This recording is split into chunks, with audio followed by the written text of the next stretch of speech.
One, two, Nacho. Wait, are we live? And we're live. Oh, we're live. And we're live. You have to be so I serious. know, right? So serious with my. I know. Now it's nacho. official. And this is the whole. I mean, if nobody could tell, this is the Halloween episode. You put this right here. Changing it up, trying to get a new feel for it. Yeah, I like. I Trying to honestly see like it. You like it? I feel like you say you like it all the time. It's like, But I think huh? that camera could be a little more that way, Coming at an angle more, a little bit, so it's like facing us like that. right there. Yeah, like over but there. I mean, this We'll- is we'll work Halloween. it. It's okay. It's They're up in the air. It's up in the air. It's up in the air. We'll try it this way, and then we'll try it. I know, another way. right? And then we'll try it on the ceiling. We'll try. although you know, What the hell? the nacho mask has to go. It's too hot. It's too hot, but at least you got your wig. I have my wig. Oh my god.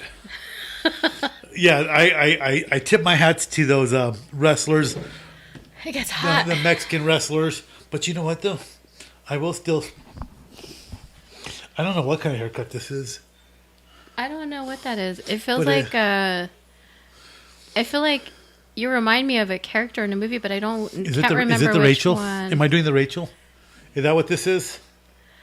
No, you know what it is. You remember that boyfriend from Aaron Brockovich? Oh, Aaron, yeah, the what's his- boyfriend. Yeah, his hair is just like that. Oh, Except right, if the facial hair. You know what? yeah. Oh my god. The long wig outside. It's the long wig outside. That on the skeleton. That would have been and it had the headband too. Mm-hmm. See, I need to confer with you before I get started. If you have a headband, you can be like a old a war vet, like coming back from Vietnam, when everyone's all protesting the war. I feel like I'd be a bad girl because, I feel like I'm a mess. I'm always having to move my hair out of my way. I mean, I already do, but You know what helps when you do this? what's that? Hey bitches. Dude, the best SNL skit ever in life is what's his name from Thor? Liam Hemsworth. Yeah. Is it Liam Hemsworth or his He's and what about old Liam's Hemmy? Liam Hemsworth. He's all, oh, don't you think he's so fine? Those abs. Oh, And what he's about- okay. And what about his brother? Yeah, no, I heard he breastfed till he was 4. What was her name? What was he going by? Karen, Cheryl, Sharon. No, but these bangs are She's a mess. She's like, do we even know our friend? Do we even know our friend? Oh my god, guys. I think he's Liam. I think it's Hemsworth. Liam Hemsworth in disguise. In disguise.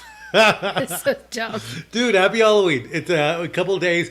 Yeah. Minus a couple of days for Halloween episode. The first theme episode we have. We've never done a Halloween episode. This is kind of fun. It I is like kind of fun. So we're gonna do it. So I've got all sorts of facts. It's hard to take you serious when you do that. You know what? I feel like one right. of these guys from the 80s Got rock, some 80s facts. rock, who are those? Sammy Hagar and them. I know. God, I don't know how those guys did it. Oh, this is why you girls put your hair behind your ears. Uh-huh. Oh, dude. Yeah, it's I'm like- liking it.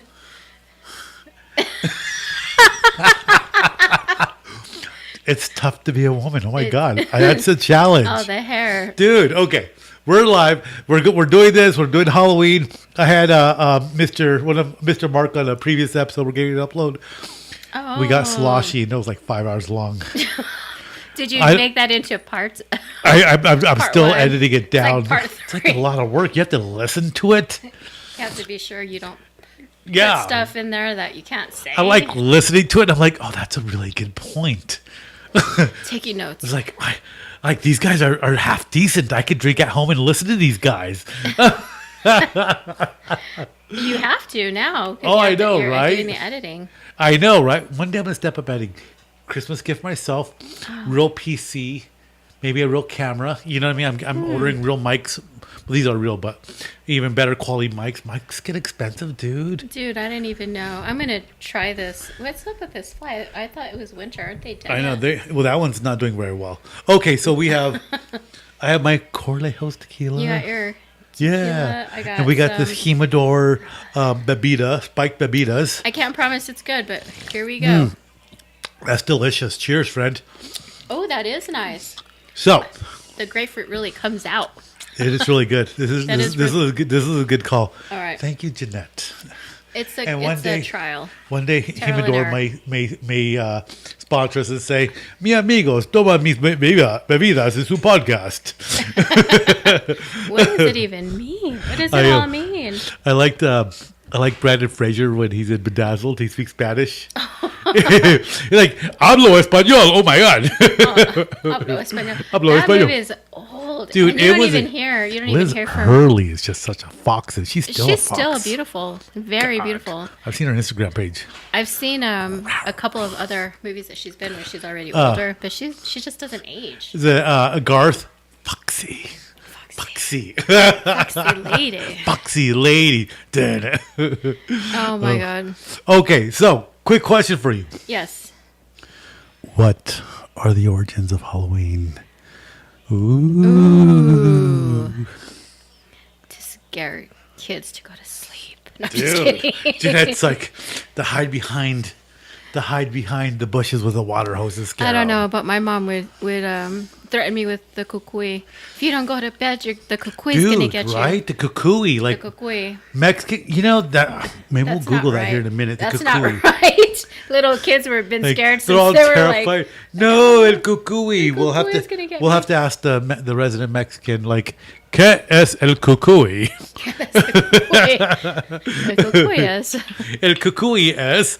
Well, I have a little Tell us. story here for you. Oh, I can't wait. Tell All me. right. I mean, I've got notes here. I won't go through it all verbatim. Dude, you got like a novel. Dude, Let's get through it. Like this is Just kidding. this is what happens when you like try to like get ready. Now you know in movies, something like a page is only like 30 seconds or something like that. A page of script.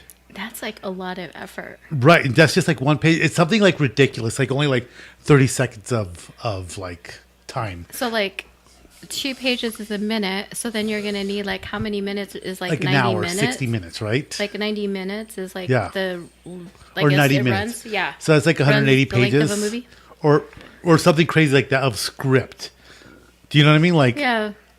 when was the last time you were in college and you did a 180 page report?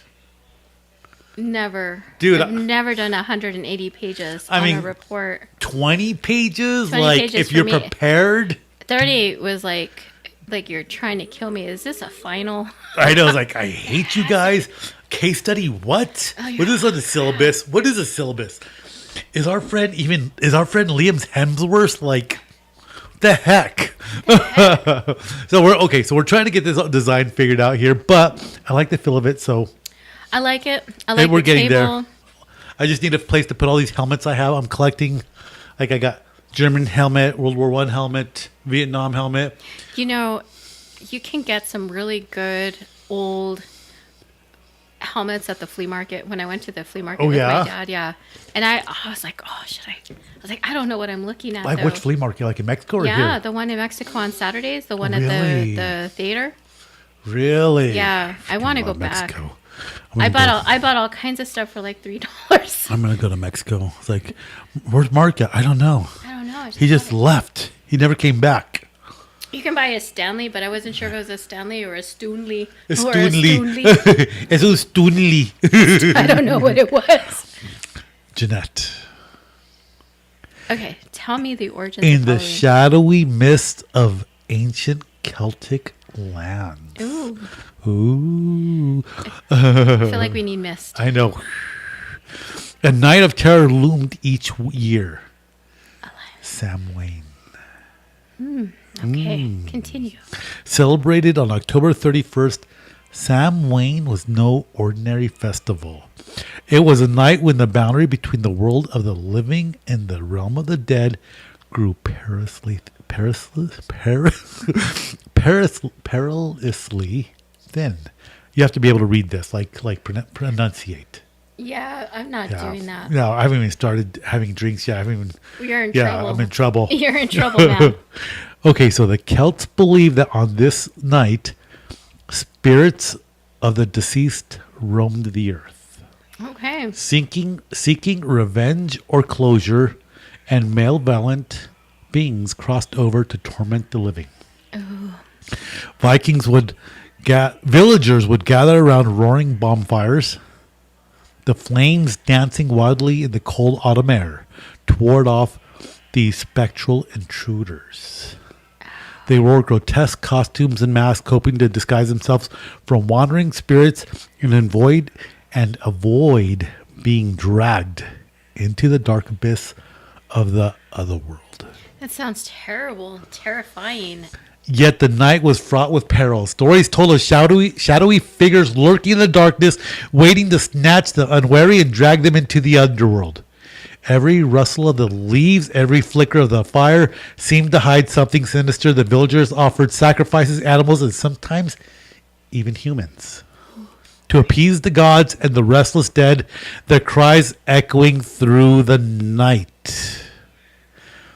And that's just kind of a story of origin. Oh. It's not like any particular story, but Samhain is an October celebration of the Celts. Now, you might think Celts of Irish.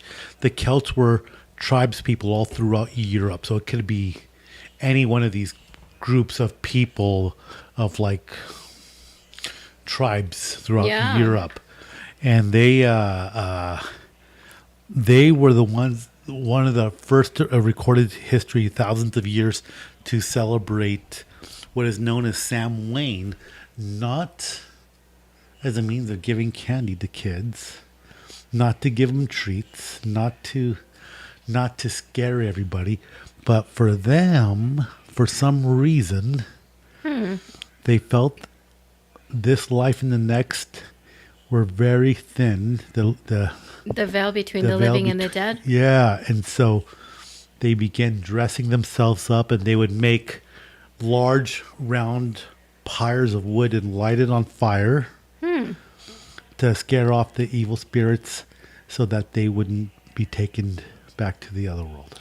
Well, if anything, that just encourages people to get dressed up. You don't want to be dragged. Right, yeah. So everybody got dressed up, and there's no Walmart back then. You couldn't just go buy, your Return of the Jedi costume and go and crazy, get dressed, right? You imagine like how creepy it could get with a burlap sack or something weird. So it's not Mesoamerica, it's not Asia. This is Europe. Crazy.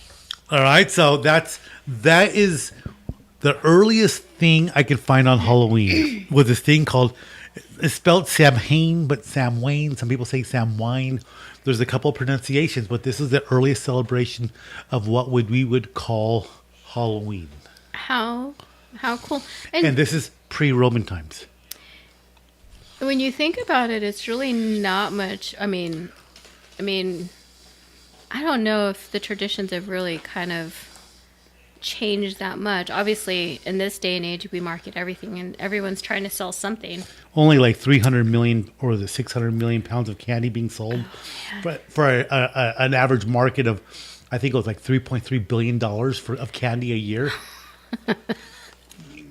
for Halloween. It's wild. Yeah, it's a lot of money. Yeah, like what the heck? So, okay.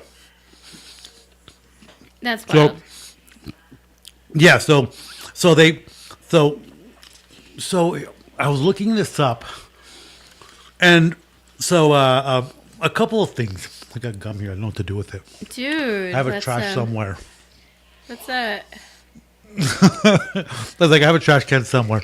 Hold on. So, good call. Use the candy wrapper. Yeah, I'll just put this back. I usually put my own. Oh, look at that. And we have a mound for later. I know. I brought these mound candies in honor of Halloween just because I like dark chocolate and it seemed good.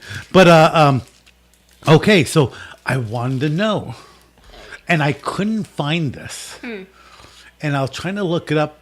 Why autumn? Why October? And all these celebrations throughout the world. Gonna annoy me. I know, yeah. All these celebrations throughout the world. Just Celebration of the dead and everything always kind of went around harvest season, and it's in the fall. When I was looking it up, there was nothing like, say, in Korea, like, oh, we celebrate the dead in springtime. Nothing like that. How weird. Everything was always in the harvest season in fall. Is there a reason? Did you find a reason? No specific reason. The only thing I could come up with was fall is harvest time, and you'd have to harvest crops to get you through the winter, the trade, the barter, right? I wonder why, and I wonder if what the original date of this actually Celtic holiday was. What date? I mean, because it can't obviously be like... No, it says October 31st. Does it? But the Gregorian calendar was started by Catholicism, hence the name Gregorian. But it does say October in the Rome, and then October did exist, I believe, like in a Roman calendar to some extent. So, well, the reason I say it's not that far-fetched, because, I mean, look at what do we call it, Dia de los Muertos, where, I mean, at the same time, the veil between the living and the dead is thin. Right. And that is where you can visit. But in this tradition, it's not about being dragged to hell. Right. But it's about reconnecting with your loved ones. So the story is different, but it's still around the same time, not exactly the same day. I do have a theory, though, about the harvest season. So, like science. Here we are, modern era, like science, like, hey, why does it rain? Science. Or like, it's like you wake up in the morning, hey, Jeanette, why does the sun come up? Science. We're going around in circles around the sun and our planet's turning, right? Well, I'm sure the days are changed. But think about it. There's no science back then, right? No, but there's pyramids. And that's something we can talk about later, right? And there's mathematics. There's mathematics, and there's theories that all of them, they were telling the seasons by the shadows of certain structures. Right. They would tell, like, so where you kind of in knew in the seasons. You could count it. You could see the movement of the stars, the solstice, the shortening of the days, right? The winter solstice. The only thing I kind of came up with my head was, what if during the harvest season you had a bad harvest, and you're like, you didn't have enough food to make it through the winter, and maybe like people died because there was already famine as it is. People was already hungry, and so people were like, we didn't appease the gods, or maybe there was evil spirits that caused it to not rain. That's a really good theory, honestly, because you could see how people would get superstitious and they'd be like, yeah. I mean, I need a sacrifice, Jeanette. Jeanette, you're being sacrificed. We need rain. Well, who's gonna bring the paloma? Just kidding. we're gonna call somebody else the paloma person, right? These are really good. These Jimadors. I know. I am hoping the whole thing is good. I mean, all of the flavors, because if it is, this might be the new one. So that's my theory about. That's my theory about these celebrations and the veil between the living and the dead being thinnest. Maybe it was something that affected the harvest, and if it was a bad harvest, people weren't going to make it through the winter.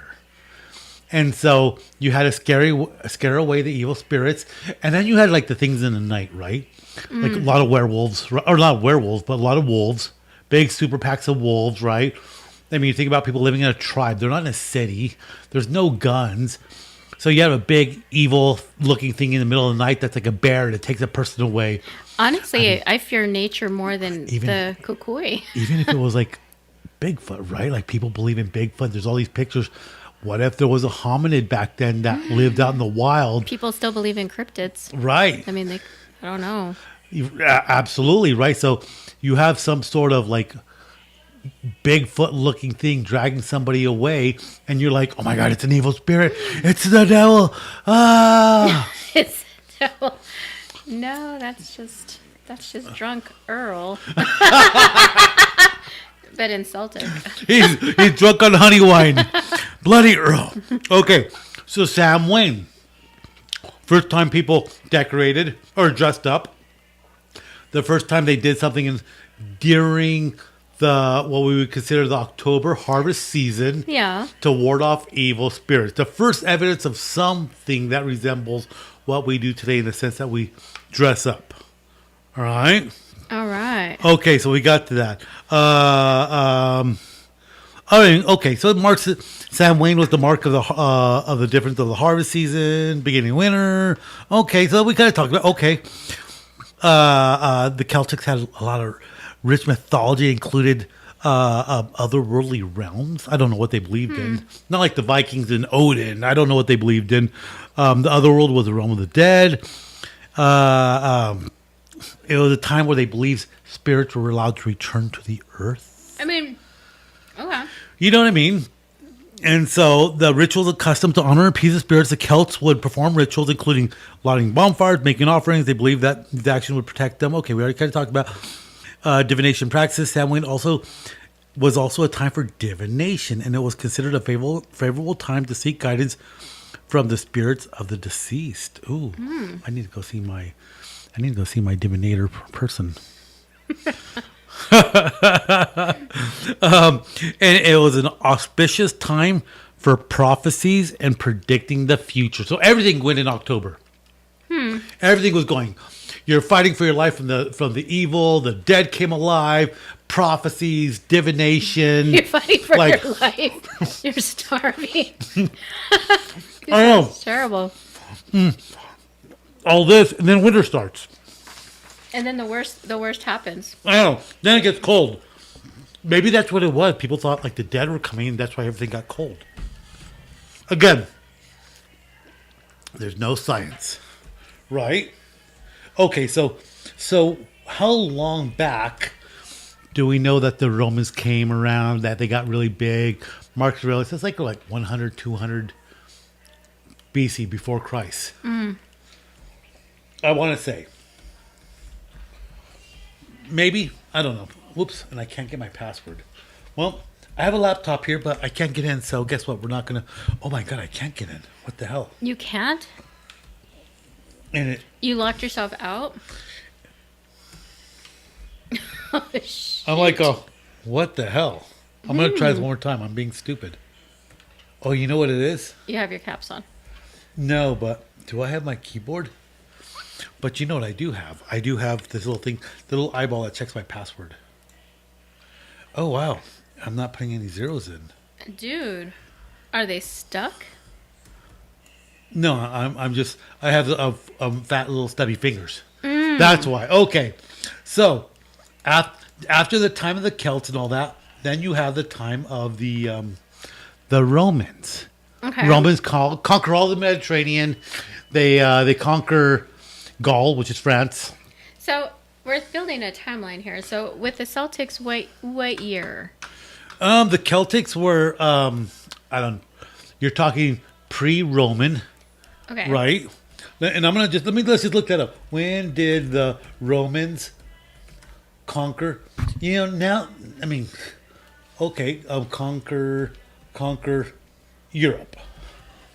Okay, so let's just see. When did the Romans conquer Europe? If I can spell. Okay, you're talking about 200 BC, before Christ. Okay. 200 years before Christ, which is like 2 to 3 of our lifetimes. So, me, my dad, and my granddad before me. So about 3 lifetimes. And then because they were short lifetimes, they would have been like me, my dad, my granddad, and my great-granddad. Because of these spirits, nobody lived past the age of like 40, 50. You know. So the spirits. So we're talking about 4 generations. And everyone was running stupid. They'd fall off cliffs and stuff. You know. Oh my God. So you're talking. Okay. Wow. Oh wait. I type in I type in Celtics timeline, and it's talking about the Boston Celtics. You're all like, wow, did you know that the Celtics won? They were undefeated something. I didn't know Larry Bird was a Celt. I didn't know this. Okay, no. The name Celts is used to describe all the people who lived in Britain, Northwest Europe during the Iron Age, from 600 BC to 43 AD. Those sound like miserable times. Dude, I know. I mean, there's no electricity. No wonder they attributed everything No to wonder they spirits. were dying. No, like, Couldn't see. was it refrigeration? Did they eat some bad cheese? It's so bad. It's like the spirits took them. No, it was the moths, fool. like It went bad. They were dying right and left because they just didn't know. They didn't know not to eat that. Food goes bad. I mean, they didn't have these nifty little tongs to put their steak in the fire. So they had to eat the meat raw because they were, they hadn't got to the steak on the stick yet and put it in the flame, right? And men were so angry. They were impregnating all these women and they were dying in childbirth. I know, There right? was no ladies. It's like, dude, new woman? Yes, new wife. What happened to the first three? Die in childbirth. No wonder men started marrying women so young because they couldn't wait. It's like, They were killing them off. he's like, They're all dying in Stan, childbirth. that is your third wife and you are barely 15. You're barely 15. He's like, I know. The spirits are angry. You need to dress scarier for Samhain. Sounds like really wild times. So the Celts were in Europe 400 years before the Romans. And you're talking like people from Spain to Germany. They're just groups of people. But they have this common ancestry we call the Celts. Okay, so the Celts, they were conquered by the Romans. Okay. And like I say, the Celts aren't just Irish because you think Celtic, you know what I mean? Yeah. But it doesn't necessarily mean Irish. It just means these European tribespeople. So the Romans come and they have their own festivals. You know the Romans, they celebrate everything. Togas, grapes, wine. They celebrate everything. But they're like, hey, look at these guys. They get dressed up. It's a good time. They get candy. Candy. I feel like we're recreating our own drunk history. Well, okay. So the Romans conquered the Celts. They combined one of their festivals with Samhain. Or they combined their own festivals, harvest festivals. And it says the Romans combined their harvest festivals with Samhain. So it's that same time frame, the harvest. Okay. Right? And one of the festivals was called Feralia, which honored the dead. And another was Pomona, celebrating the goddess of fruit and trees. So here they are. The Romans have a festival, Feralia. Yeah, it's the harvest season, and they honor the dead. How does that go hand in hand with the Celts? I mean, aside from them being Europe, but they're all the way down in the boot heel of Italy. I mean, it's not like people were just like getting in their little Euro cars, driving up to go visit their Celt friends up in Germany from Italy, right? Like Their Celt friends. They weren't just like calling each other. Like, hey, bro, we're gonna have this celebration for harvest season. It's like, oh, cool, we're gonna do it too, dude. But ours is gonna be like even better. Ours is gonna be scarier. Ours is gonna be scarier. More people are gonna die if they It's don't like, do oh, it. the Sam Wayne. It sounds kind of wussy because we have really scary stuff, and our costumes are even scarier. Right? Like, why? Because we're Romans. I could totally picture this in my head. Yeah, bro, ours is better. Okay, so key points about Feralia. Honoring the dead. So, the dead, in Roman times, the dead was important. So, the Romans had trophy rooms. Like, if this was my trophy room, I would have all my busts, like the busts of all my ancestors that came before me, like if they were great generals or great soldiers. And as a guy, I would spend a lot of time in that trophy room idolizing those men that came before me and worshiping them so that I could attain their level of greatness. If they were so great, they would still be alive. True, but they still kind of are, but we don't call them Roman no more. They're Italians. Right? Like, Well, I'm talking about the people who are not a statue anymore. Maybe if they lived a little bit longer, they I know, could have maybe- told it. They could have told it. For, I got you off guard there with the Italian part of it. Like, No, wait a oh, minute, well, stop. wait a second. Stop. Hold on. And they all became Catholics. And They all became Catholics. Okay. So, yeah. So, they honor the dead, which the dead was really big for them, reflecting their own belief in the importance of familial bonds and respect for the dead. So, they were It was more of like a respective honoring the dead, right? Now, the Romans did the rituals and offerings during Feralia. Families would visit the grave of their loved ones, bringing offerings such as flowers, food, wine. They would clean the grave, perform rituals to ensure the spirits of the deceased were appeased and could rest peacefully.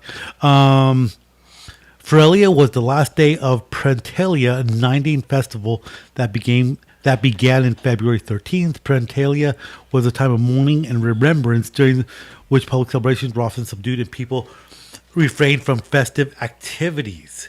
So timelines, I mean, the time of year is a little bit off, but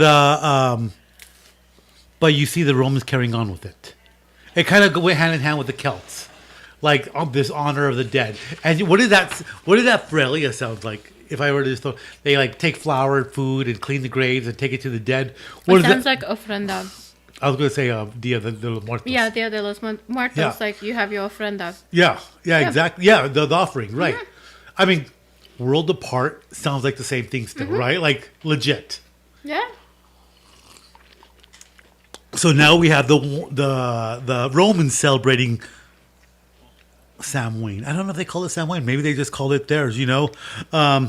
Samhain. Let's see. Anything else? They didn't say anything. They didn't say anything about dressing up. More about the offerings and respect for the dead and offerings. Okay. Okay. So, and then from Roman time.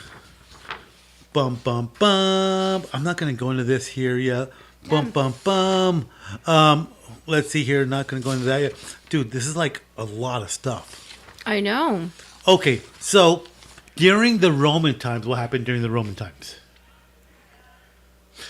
Greatest movement on earth. You're talking about like the Colosseum, like the gladiators? You're talking about, what are you talking about? You're talking about Jesus? Jesus. Oh, I was like, there's a lot of cool movies in regards to the Roman times. Ben-Hur, I don't know. What are you talking about? Like Charleston Heston conquered everybody. Kinds of great like movies. He won in a horse race in Rome. You said Romans, and I'm like thinking, you're talking about the Colosseum. You're talking about the hot guys who were battling.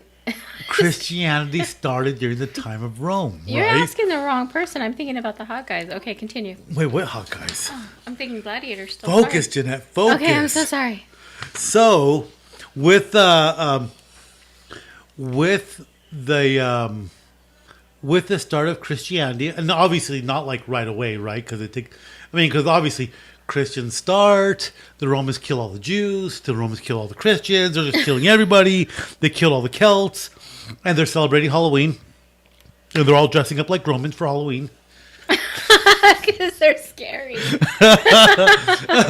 But somewhere along the way, and this is like 800 years later, this is what do you call it, 8th century.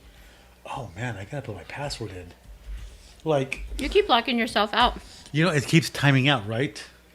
And I still have the problem with the 0. My computer doesn't like... No, your thumb doesn't like pressing the 0. Boom, there it is. Okay, so let me go back to the Roman timeline. The Roman, that's the Celtics. Okay, so 14 AD, which is it's year 14 after death.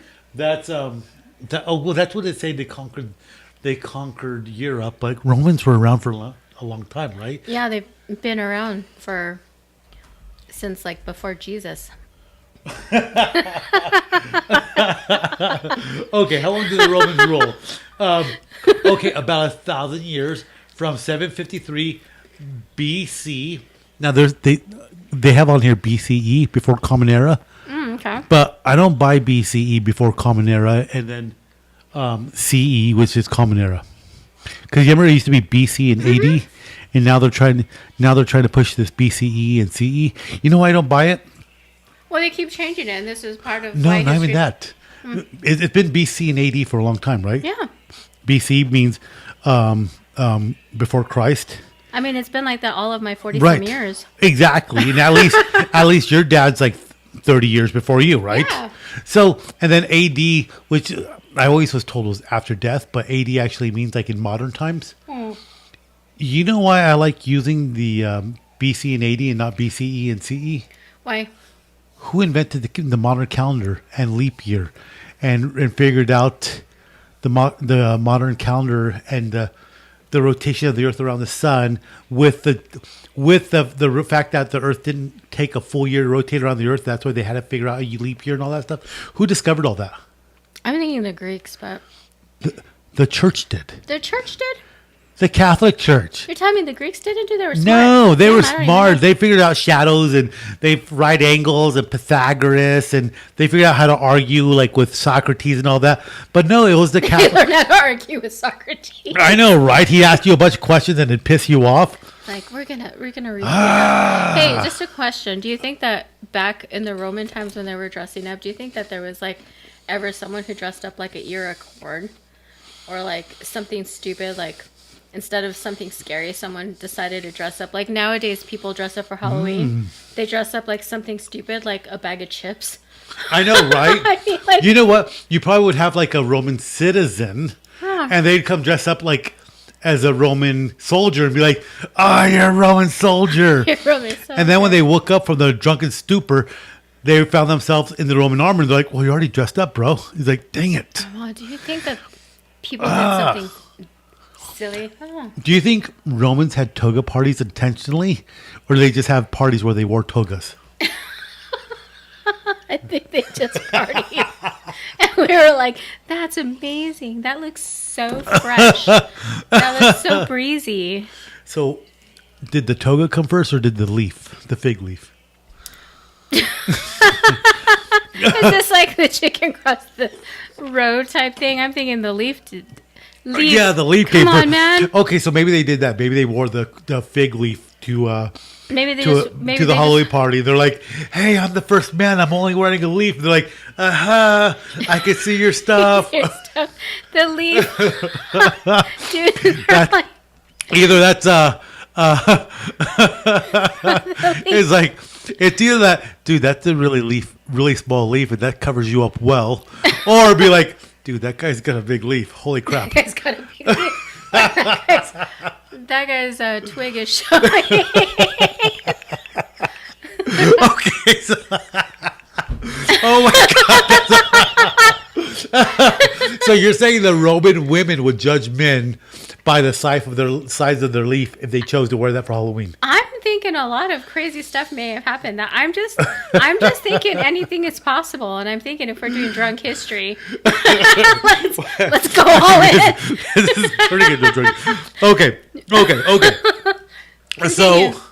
So somewhere along the way, and this is 800 years later, which is about 300 and a half years after the fall of the Roman Empire, but the Byzantium Empire was still going. Okay. Because the Byzantium Empire fell this last century.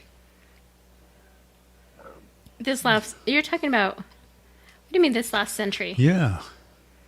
Okay, so the Roman Empire got so big it split between East and West. Mm-hmm. The West being known as the Roman Empire, but what was the capital and what was the Eastern Roman Empire known as? It was Byzantium, right? Byzantium. And what was the capital of Byzantium? Constantinople. Oh my gosh. So that started off as the Eastern Roman Empire. So the Byzantine Empire. Nice. And what did the Byzantine Empire eventually become that ended after World War I? It became the Ottoman Empire. I'm looking at the map. Yeah, so History is more exciting when I get to see it on a map. so Like, wait a minute. Let's look at the map. So the Eastern Roman Empire was continuously ruled, and it went from Christianity to Islam, but it was continuously ruled all the way to the end of the Ottoman Empire, when the Ottoman Empire was dismantled at the end of World War I. So you're talking like 1,000 years. Oh, there we go. The Byzantine Europe map. Right. It was a big Exciting, empire. yeah. And so that was that empire. So in the 8th century, Pope Gregory III designated November 1st as All Saints' Day, a day to honor all saints. So this is like the chicken and the egg thing, right? Well, maybe not. So did so you had these pagan religions celebrating this harvest festivals to keep alive when the veil between the living and the dead was the thinnest, and they would dress up and they would honor the dead, and the Romans honor the dead, and it was kind of around the same time. So then Christianity comes around, Jesus is nailed to the cross, and now you have Catholicism popping up everywhere, and then you had the Pope come out saying like, we're going to honor November 1st is All Saints Day. When you honor the saints, right? So the day before November 1st, All Saints Day. So the day before is October 31st. Yeah. And that is called All Hallows Eve, which eventually became Halloween. Halloween. And I was trying to figure out, where did Hallows Eve come from? Or, yeah, Hallows Eve. I don't know the definition of that. I was trying to figure that out. So, like, so, Right. I don't know. Right. You know what I mean? Like, where did that come from? Like, Hallows Eve. You think that during this time of year, like, everything feels so, like, mystical and, I don't know, You know, creepy. Do you feel creepy around this time of year? so, okay. Oh, my God. So, This is good. oh, okay. So, Hallows Eve, salud. Hallows Eve, try right? it. Oh, Yeah, salute too. oh God, that's wonderful. I know. That's like a mango. Okay, so Hallows Eve was November 31st. Okay, so the evening before All Saints Day, November 1st, became a holy day, holy or hallowed. So hallowed means holy. And then, so because it's the day before Halloween, like Christmas Eve, the night before Christmas. Christmas Eve. Yeah. Christmas Eve. So Eve is the night before. So now you have Hallows Eve, the holy day before All Saints Day. Hallows Eve became. So today was supposed to be like a holy, or Halloween was supposed to be like a holy day.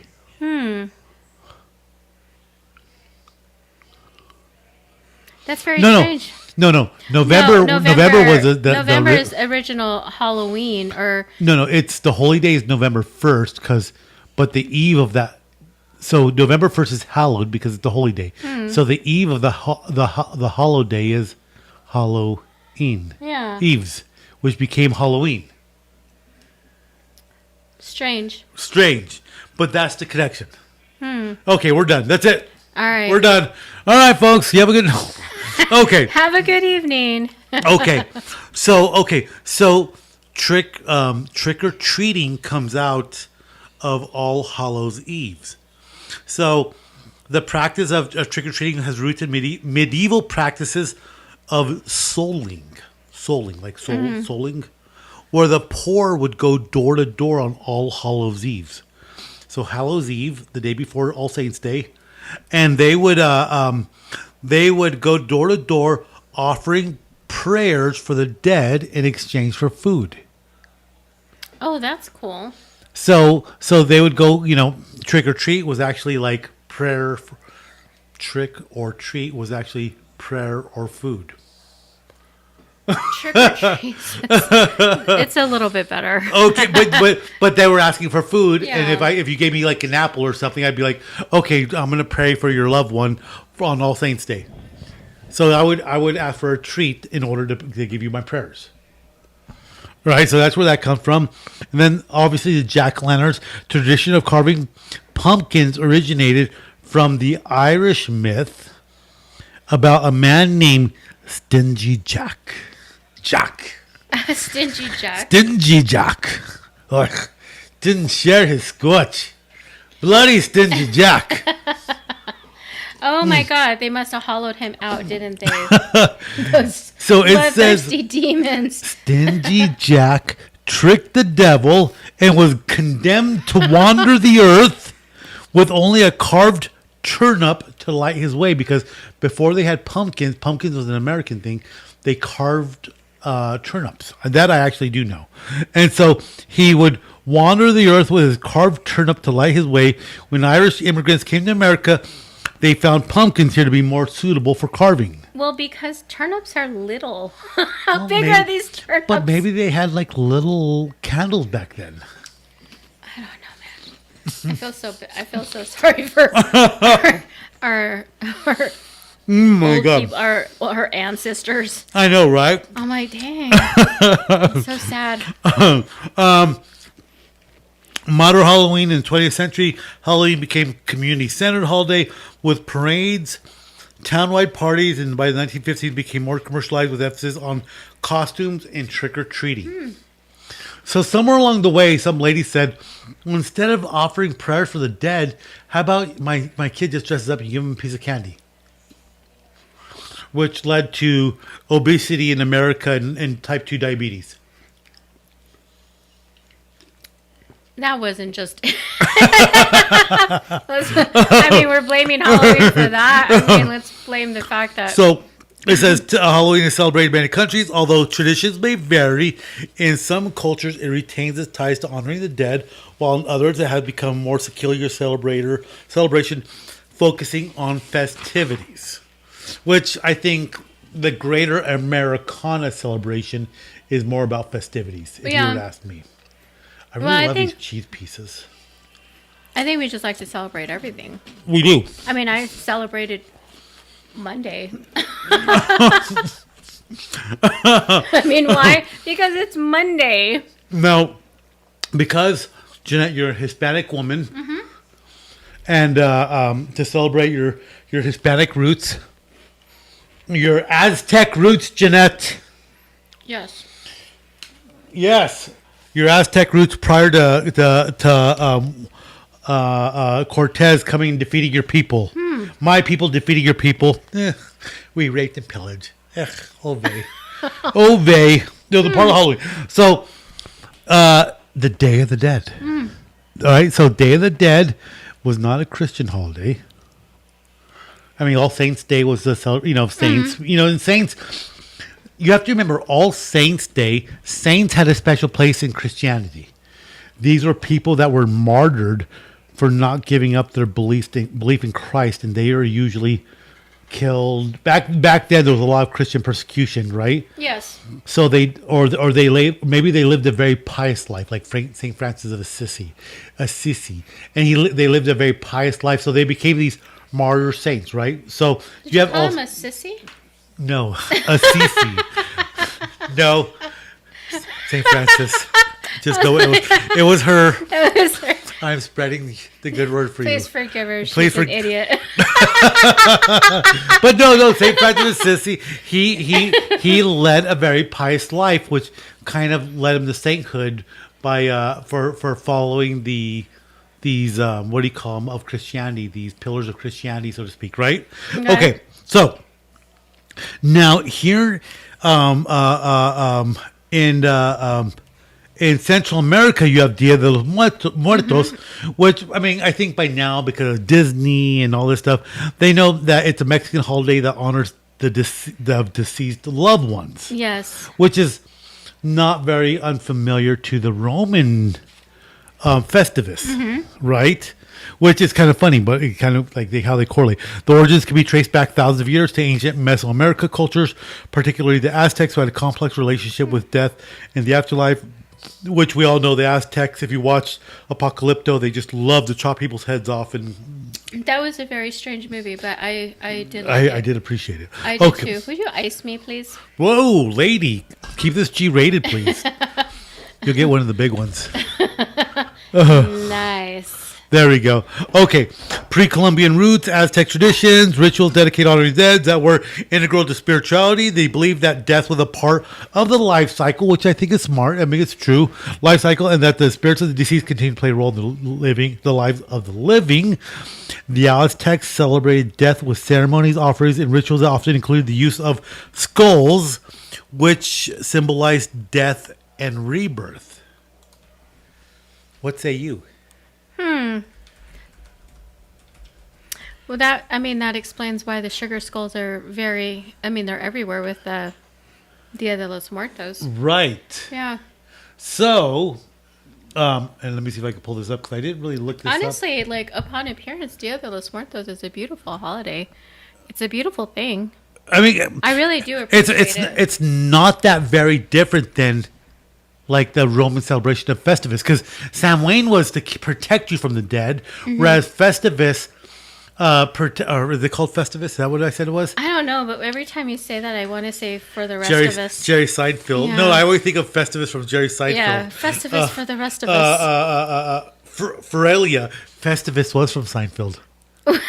Festivus. So it's Feralia was Roman, and you know what? Let me just look this up because now that we brought it up, Festivus Seinfeld.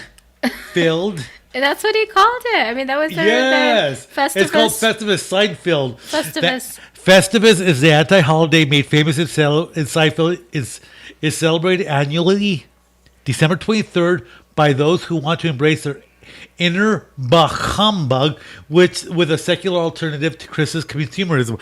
I'm going to celebrate Festivus just because they said bah humbug. But that's the thing, though. I am on board. I am in. Celebrating Festivus its own celebration? Now it becomes... No. So what do you do for Festivus? I mean, you wear T-shirts. You know, my friend Eric says like when you're trying to learn Spanish, everybody knows how to operate a chainsaw because they're always like na na na na na na na na na na na, like a chainsaw. Hey, could we have a Festivus party? I think we're gonna have to. I mean, but we have to now. I think we're gonna have to. Oh man, right. That sounds awesome. So, just real fast. So with the Aztecs. With the Aztecs, right? This wig is itchy.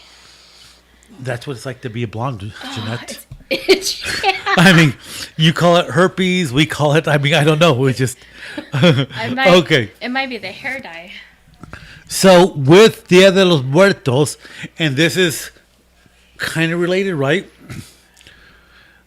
You have Our Lady of Holy Death, Santa Muerte, which is kind of part of old Mexican folklore that came and went throughout the centuries with Catholicism. She is the personification of death. She is associated with healing, protection, safe delivery to the afterlife by her devotees, despite condemnation by the Catholic Church and evangelical pastors. Her cult has become increasingly prominent since the turn of the 20th century. Santa Muerte almost always appears as a female skeletal figure, clad in a long robe and holding one or more objects, usually a scythe, and a globe. Her robe can be of any color, and more specific images of the figure vary widely from devotee to devotee according to their ritual. So she, what I know of Santa Muerte, it is like a pre-Columbian religion from those times in Mexico, Central America, like Mexico, so it's not like South America or anything. A variant of it is Santa Muerte, translated as most holy death or most saintly death, or often called Santísima Muerte, and a lot of that is celebrated. Here it is. After the Spanish conquest of the Aztec Empire, the worship of Mictecacíhuatl, the skeletal Aztec goddess of death, diminished but was never eradicated. Judith Katia Perdigon Castañeda has found a reference dating to 18th century Mexico, according to some accounts recorded in the annals of the Spanish Inquisition. Chichimex in central Mexico tied up a skeleton figure whom they addressed as Santa Muerte and threatened it with lashing if it did not perform miracles or granted their wishes. So Santa Muerte now we revere and we give her offerings. Santa Muerte then, it sounded like they threatened her. I was going to say you're just like tempting fate there. Yeah. By doing that.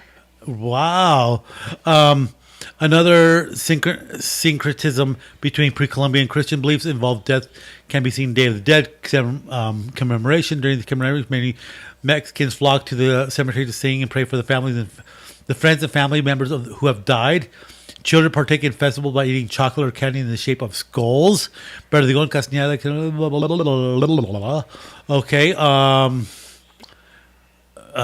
Let's see here. Proof has been established that there are clear links between pre-Columbian deity worship and Santa Muerte supplication. So, and if you like, what I know a little bit about all this, it seems like Santa Muerte really got a lot of steam, like in the 70s and 80s, when people had asked for favors. There's one story about a lady who had like a taco stand, and she had a Santa Muerte, and she always put the Santa Muerte out, and she venerated her, and the Santa Muerte. People like said, "Oh no, you're not going to do anything." Blah, blah, blah. But a lot of people came to see this veneration of Santa Muerte, and so when they went to go see this veneration of Santa Muerte at this lady's taco stand, maybe it was a shop, maybe it was a stand, maybe it was like a little, like Mexico's like a little house, where they make a little shop, a little room, right? So it could have been anywhere. So when they went to go see this veneration of Santa Muerte, and I believe it was like outside, they all went to go eat. So this lady made like a big restaurant out of her taco stand because so many people were going there to eat when they would go see the Santa Muerte veneration. She had put up the statue and everything. So that became like living proof to them that like, oh my God, it came true. This lady venerated Santa Muerte. She put up a statue and she made a fortune off of it. So what came first, the chicken or the egg? Oh. Did she make it because she put the statue up and venerated her? Or did people come to her shop because they wanted to see her veneration and they ended up staying and eating tacos while they're there? It was the egg. Right? Like what came first, right? Yeah, it was the egg. I mean, it was her belief that it was going to happen. And the fact that she made it. I mean, it's a beautiful thing. Oh. So, and we can dabble in that a little bit. Yeah. So, when you look at the history of the Aztecs, why did the Aztecs die out? Spain come in, the Spanish culture, Christianity, Catholicism, and all that.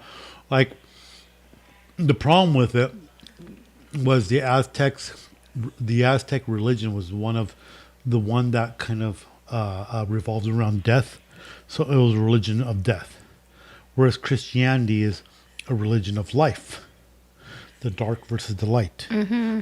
So you could look at it in the sense of like, oh yeah, it's beautiful and all this stuff. Like, but you're talking about something from the past that kind of. You're also talking about the Aztecs, where you're right. There was a lot of death. There was a lot of sacrifice. There was a lot of. Everything was based on death with the Aztecs. About appeasing the gods, and it just is very tribal. And honestly, it's not much different from what people were doing here.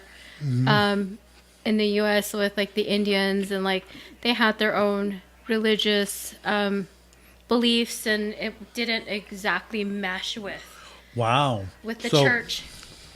Since 2001, there's been meteoric growth of Santa Muerte belief, largely due to her reputation for performing miracles. Worship has been made up of roughly 12 million adherents, with a great majority of devotees concentrated in Mexico, U.S., and Central America in the late 2000s. The founder of Mexico's first Santa Muerte Church, David Romo, estimated that there were around 5 million devotees in Mexico, constituting approximately 5% of the country's population. By the late 2000s, Santa Muerte has become Mexico's second most popular saint after Saint Jude, and had come to rival the country's national patroness, the Virgen de Guadalupe. Well, isn't there a lot of Mexican culture? You're talking about Aztec. You're talking about a lot of like original culture that happened in like South America, meshed with Catholicism. I mean, a long time ago, I remember talking to a friend, and South America is like not Santa Muerte territory. We're talking about like. Okay, so I guess my point. If you want to talk about Santa Muerte real fast, geographically speaking, it's only right in here in Mexico where the Aztecs were. Okay, right? But if we're talking about that though, what I'm going with this is that I was talking to a friend not that long ago. We were talking about like brujeria. We're talking about a lot of things that are kind of like hidden with the church. Like there's a lot of like people. I think brujeria is bigger though, because brujeria is just called like witchcraft, and you have witchcraft in Europe, you have witchcraft in like the Caribbeans and the Africa. You have different. But there's a lot of people try to like. I mean, and because I'm not Catholic, I don't really quite understand it. Is there? Do you see an inner? Catholicism was the start of all Christianity. But I'm not religious at all.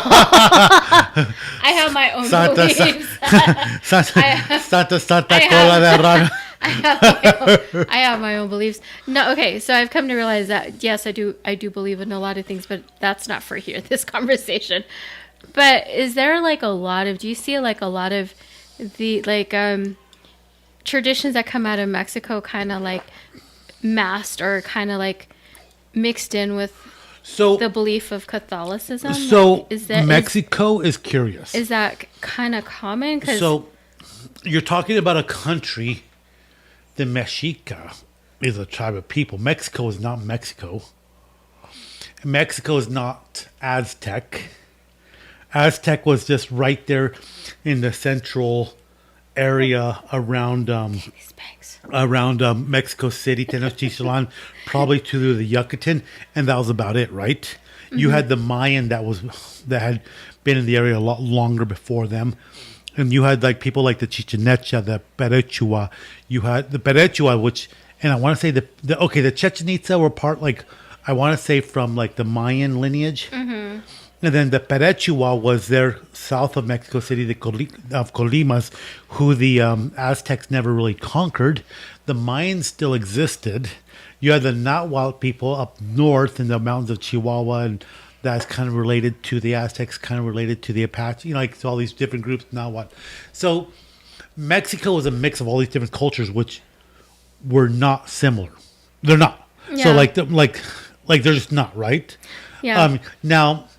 And it's funny that the Aztec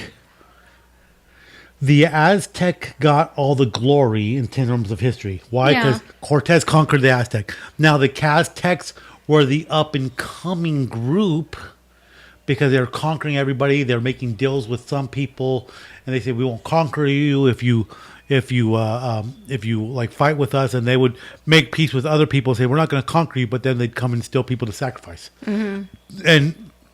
And you're talking like some accounts saying like Aztecs were sacrificing thousands of people a day, right? So there's like a large amount of people being sacrificed. But the Aztecs get all the glory because what happened? Cortez came, they overthrew the Aztec Empire, and and the story starts there with La Malinche. So it all starts there in Aztec, and then from there you have the Spanish that goes from California to Texas, all the way down through Peru. Like, the Spain just, it just conquered everything, right? Yeah. They just did.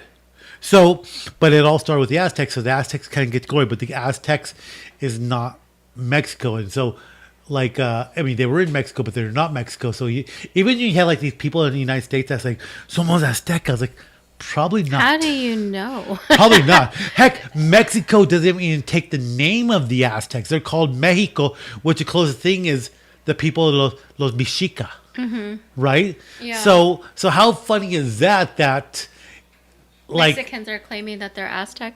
Well, I'm sure a lot of people don't, because a lot of people look at Mel Gibson's movie Apocalypto. He actually had people that were Mayan, of Mayan lineage, that still spoke the Mayan language in the movie. That's incredible. Right? Like, so you're talking about, like, the Mayans still exist even now in some form. And when you go to Mexico, if you go to, like, deep Mexico, like, have you ever been, like... Oh, yeah. Like, the people are... Like, you could tell the difference of the indigenous people. Yeah, you can. Huge. In the way they speak Spanish is different. It's not the same. I mean, you go to different parts of Mexico, and the Spanish sounds different, but even, like... the closest, I guess, the deepest I've been to Mexico was Villahermosa. Juarez? Oh. No, Villahermosa. The, like, that one street in Juarez? I don't know. Juarez. No. And it's not that far from Guatemala. It's like 3 hours away from Guatemala. Guatemala's And you Okay. go to like that part of Mexico. It's not even what you would. I mean, Juarez. Dude, you is go like, to Guatemala, and like a lot of those Spanish buildings are still there, and you're talking like stones that are building stones. The stones are like this big, and they're cut square. Yeah, and I remember going to like Veracruz, and it's like on the, it's like along the water. Like Kansas or something. No, it's along the Gulf, Mm-hmm. and it's beautiful. And Yeah. the drive just going from like the Gulf of Mexico all the way down is like green, and it's tropical, and it's so beautiful. Mexico is not a desert. No, it's not. I mean, the right here parts on the border is. But, it is, but the border is. But if so is the you go United in- States right here on the border too. That's true. But it's so beautiful. And you go down to different parts of Mexico and you just see so many beautiful things. And it gets crazy green down there. It is. Right. It's beautiful. So you have like this Mexico culture. And you talk about like Santa Muerte, Day of the Dead, which it seems like kind of after going through this, it seems like everybody celebrated the dead in some aspects. Yeah. Whether it be a family honoring the dead, whether being afraid of the dead. There's some sort of ritual dead. I don't want to say worship, but honoring maybe. Honoring. I like the fact that it is more of an honoring, and that to me I think is a beautiful thing. The Celts were afraid of them. Well, they may have done. They may have done a lot of stuff to the dead. Raped, pillaged. Maybe, I don't know. and maybe they had reason to be afraid. Maybe I it's don't their know. guilt. I don't know. But in this day and age, Neanderthals. right? I mean, our people that have died before us. I mean, Right. they're not to be feared. Not in this So- life. Imagine you're a Celt, and you're talking. It's 2024, so you're talking about 2,000 years ago plus another 600 years on top of that. So you're talking about almost 3,000 years ago of from where we're at. No cars, no nothing, no running water. Life is So hard. so you drink water that has bacteria and you die. Why did she die? She didn't. She wasn't hurt. She didn't have a broken limb. She didn't have anything. She just died, right? Yeah, a lot of violent death, I imagine. Okay, Due to yeah. sickness or like. I mean, just think about the sickness portion of it alone. Yeah. You didn't have science. You didn't have microbiology. You didn't have any of that. So suddenly you died. Obviously, the dead spirits came and took you. Maybe they were smarter Obviously, than the we think. We think that without technology, I mean, obviously, if technology shut off today, we'd be dead. And many people would be like, fear for your life. I swear, people would be robbing each other, killing each other. We wouldn't know how to survive off the land. Very few of us would know how to do that. That would go on for a while. So you would think that people back in the day, without all of this, they were taught what to eat, what not to drink. You would think, right? You would think. I would hope so. I don't know. Like, Hopefully it's not what I think in my mind, where they're just. Okay. So I hope this doesn't. I hope this doesn't speak volumes about me. But I was listening to one of these ancient aliens guys that, the ancient aliens came and gave us technology, right? Yeah, there's always the And theory. So, and this one guy. Oh no! It was a guy that didn't believe it, and I don't remember his name, but he was like a archaeologist, and he did like a kind of very Indiana Jones-esque person, but in Central America. It was a Hispanic guy talking about it, and they were talking about about ancient aliens. They brought technology to the people of, the ancient people, like people of Egypt and all that, and he's they're telling him like, what's your thoughts on this? That maybe like aliens or whatever brought our ancient people this advanced technology, and he goes, well, I think that's great. And it's funny because I think that it's something along the lines of, I think that's great that ancient aliens came and taught us all this advanced technology and stuff. But when they were teaching us all this advanced technology, could they have taught us anything more than just moving large rocks and making pyramids? Could they have taught us how it works? Like, oh, hey, by the way, here's a laptop and a computer. You know what I mean? Like here's the internet. No, all they taught us was how to stack up large boulders, like stupid large boulders, and that's all the advanced technology we got. We didn't get electricity, not that we're aware of. I was like, when I heard this archaeologist guy say that, I was like, man, that is like a stupid good point. But at the same time, though, think about it. But think about it, and I think maybe you said it before, but like maybe you said it. I don't know. But, I say a lot of stuff. But you shut off technology now. How many of us really know how to recreate the internet, or how many of us really know how to recreate how cell phone works? Like we would go back. Hypothesis. We would go back into the Stone Age in essence. So. I mean, there would be maybe no proof. We talked about the Silurian hypothesis, and I believe the Silurian hypothesis is named after a race of beings from Doctor Who called the Silurians. Doctor Who? Yeah. And they were called the Silurians. I believe that's where the name Silurians came from. And it is from a TV show, but I think it's Doctor Who. But the idea was, if there is an advanced race that did live here at one point, our ancestors, right? And maybe they had their form of internet. Maybe they had cell phones that we didn't even know. Maybe their cell phones look so different than ours.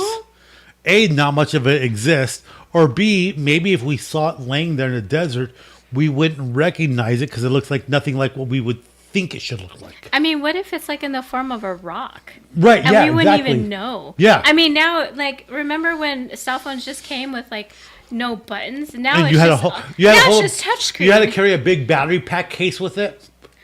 I mean, you know, it reminds me of that one episode of Sex and the City where they give her a phone, and she's all like looking at a phone like ours. And she's like, I don't know what this is. I don't know how to work it. So they have to give her a flip phone. I know, right? And she's like, okay, she needs the buttons. But, you know, maybe technology gets so good, you don't need the buttons anymore. And it just becomes a freaking rock. Oh, my God. I'm like, I wouldn't know. Because I feel like, what's that one movie, Total Recall?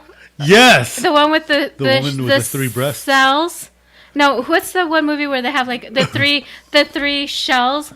He didn't know what to do with what was that? What movie was that? Stallone in what movie was that? Sandra Bullock in Demolition Man. Oh yeah, you don't know what to do with the you three don't know shells. what to do with the three shells. Like, what do you do with the three shells? Like, okay. I mean, it's like you wouldn't recognize it. Let's talk about the three shells.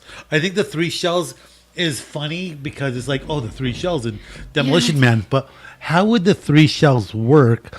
Now, is it like a shell-like device? So the angle of the shell, that they're narrow and long, has the perfect shape to get in there. But like, how does it like do its deal? I don't understand how you clean yourself with three shells. Like, you don't know what to do. I'm very concerned about this three shells kind of situation. And like, why three?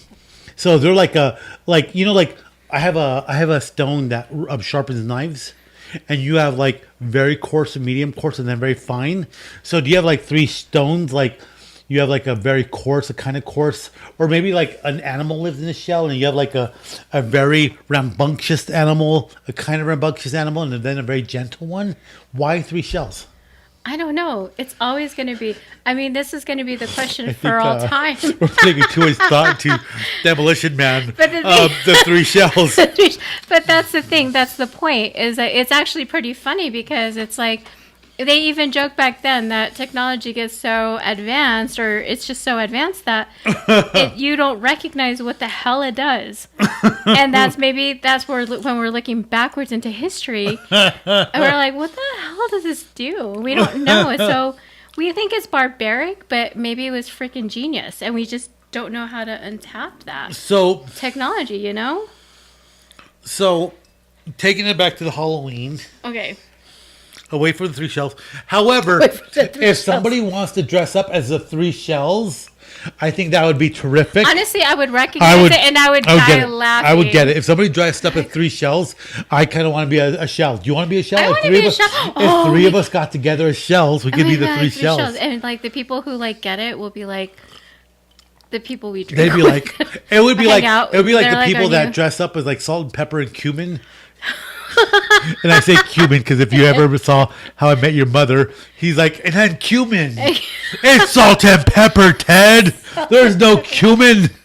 Okay. So we're talking about Spinderella and salt and pepper. Spinderella. Oh my God.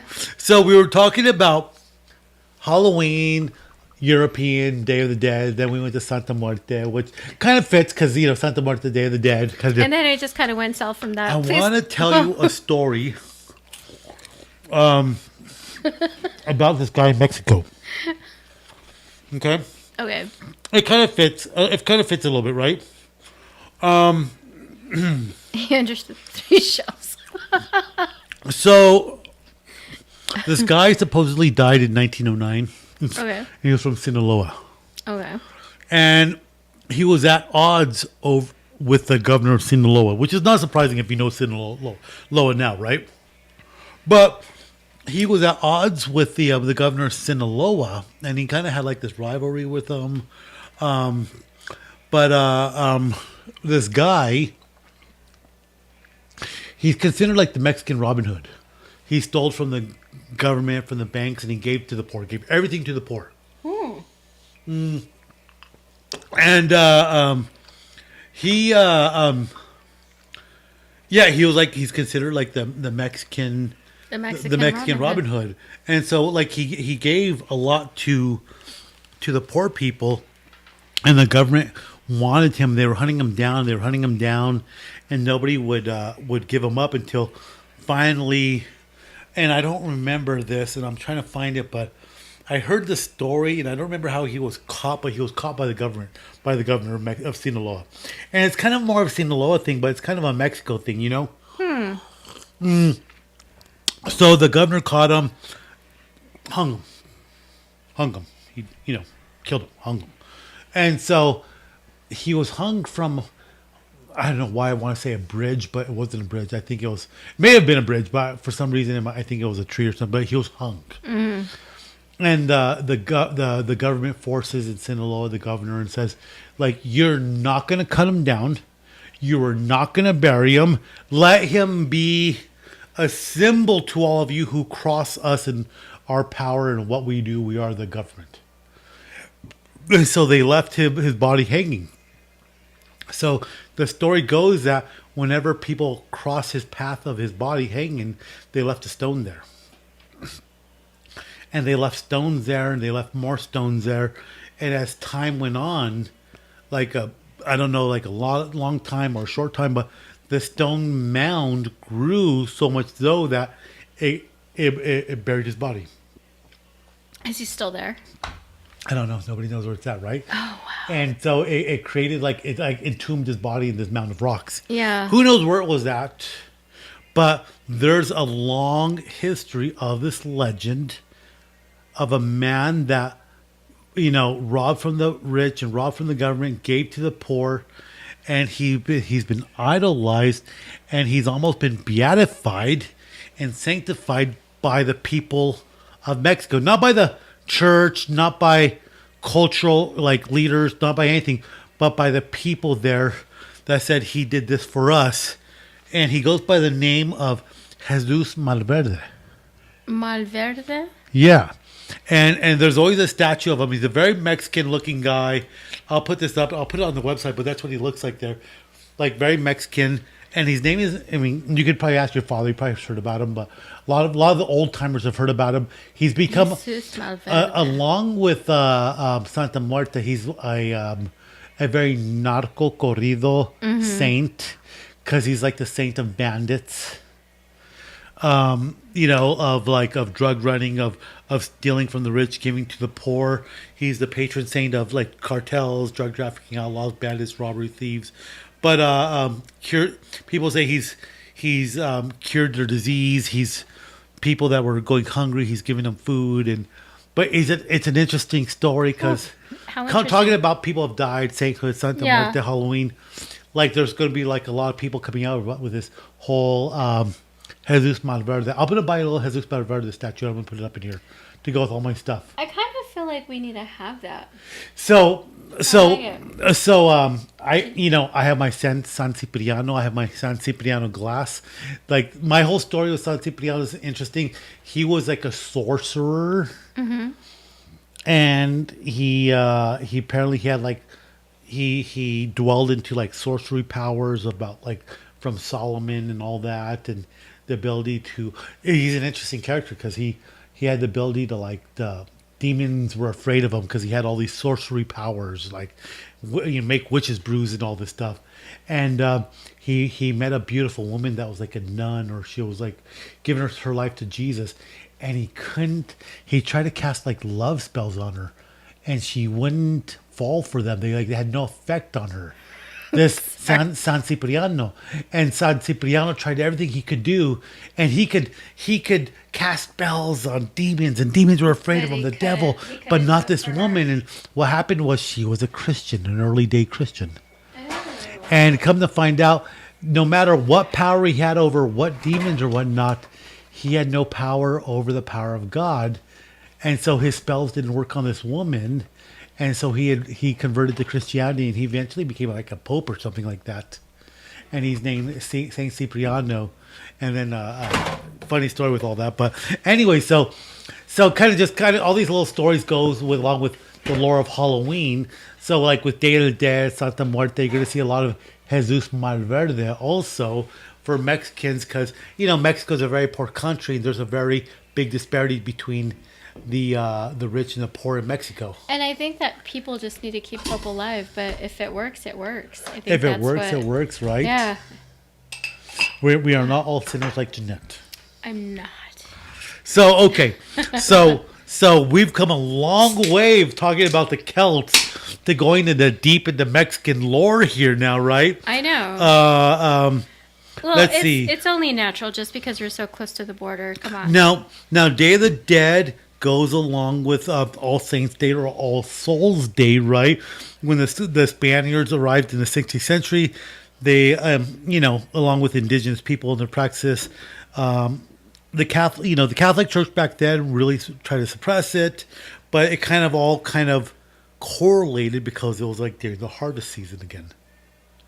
Day of the Dead, right? Just that weird coincidence about all these celebrations being during harvest around season. Harvest. I really like your theory that it could be because famine. I mean, it could be like bad harvest could be right. attributed to like curses, Maybe, like, what do we know, right? Oh my. Not as good as the other ones, but the last one was good. This isn't bad. Let's see here. Hold on. Repeating information here. I feel like Dennis, what's his name from Saturday Night Live, the news guy. He would just get his papers and just like that. Oh, that's not bad. That's like an orange, right? That's like really good. Orange. So we have the Samhain, Feralia, the Roman one. We have Zome. Okay.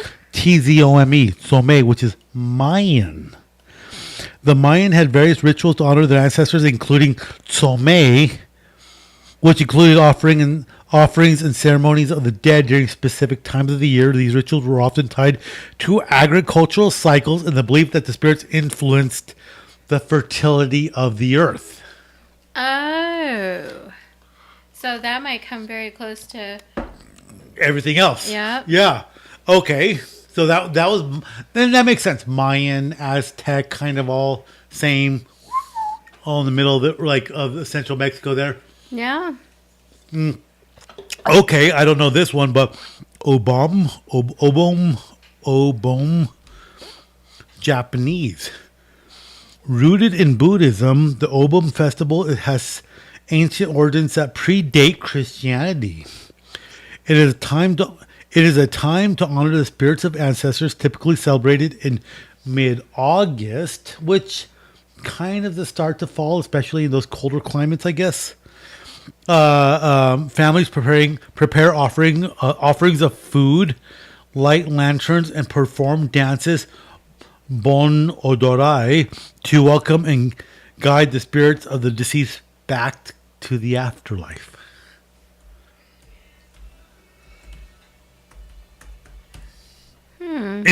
Right? Okay, another one. Okay, yes. Chuseok. I don't know if I'm saying that right, but Chuseok, Korean. Chuseok, also known as the Korean Harvest Festival, has roots in shamanistic practices and honor ancestors. Families gather to visit ancestral graves, perform rituals such as chari, and offer foods to the ancestors as a way of expressing gratitude and respect. We're going around the world. We're going around the world, dude. But it's kind of funny though that it kind of correlates to the same. It's really the same theme. Right. The fertility of the earth, the ability, harvest season. Which all comes down to what? Right. Paganism. So Aztec and other Mesoamerican civilizations, Dia de los Muertos, the Festival of the Dead, which is, I think this is a general one. Yeah. Various African cultures, African tribes and cultures, many African cultures have rich traditions surrounding the honoring of ancestors and the dead. This might include specific days or rituals dedicated to remembering and celebrating the lives of the ancestors, often invoking storytelling, music, and dance. That's very generalized. I don't think that's very, Wait a minute. I'm all thinking about everything that you've just said. Everything revolves around harvest time. It really just kind of sounds like the roots of everything. Paganism.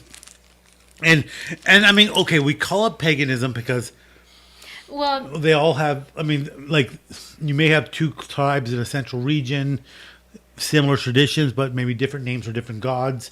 Whereas now, like our religions, paganism is really more bound to it's not bound to anything. It's not really bound to anything. It's more about just kind of I don't know.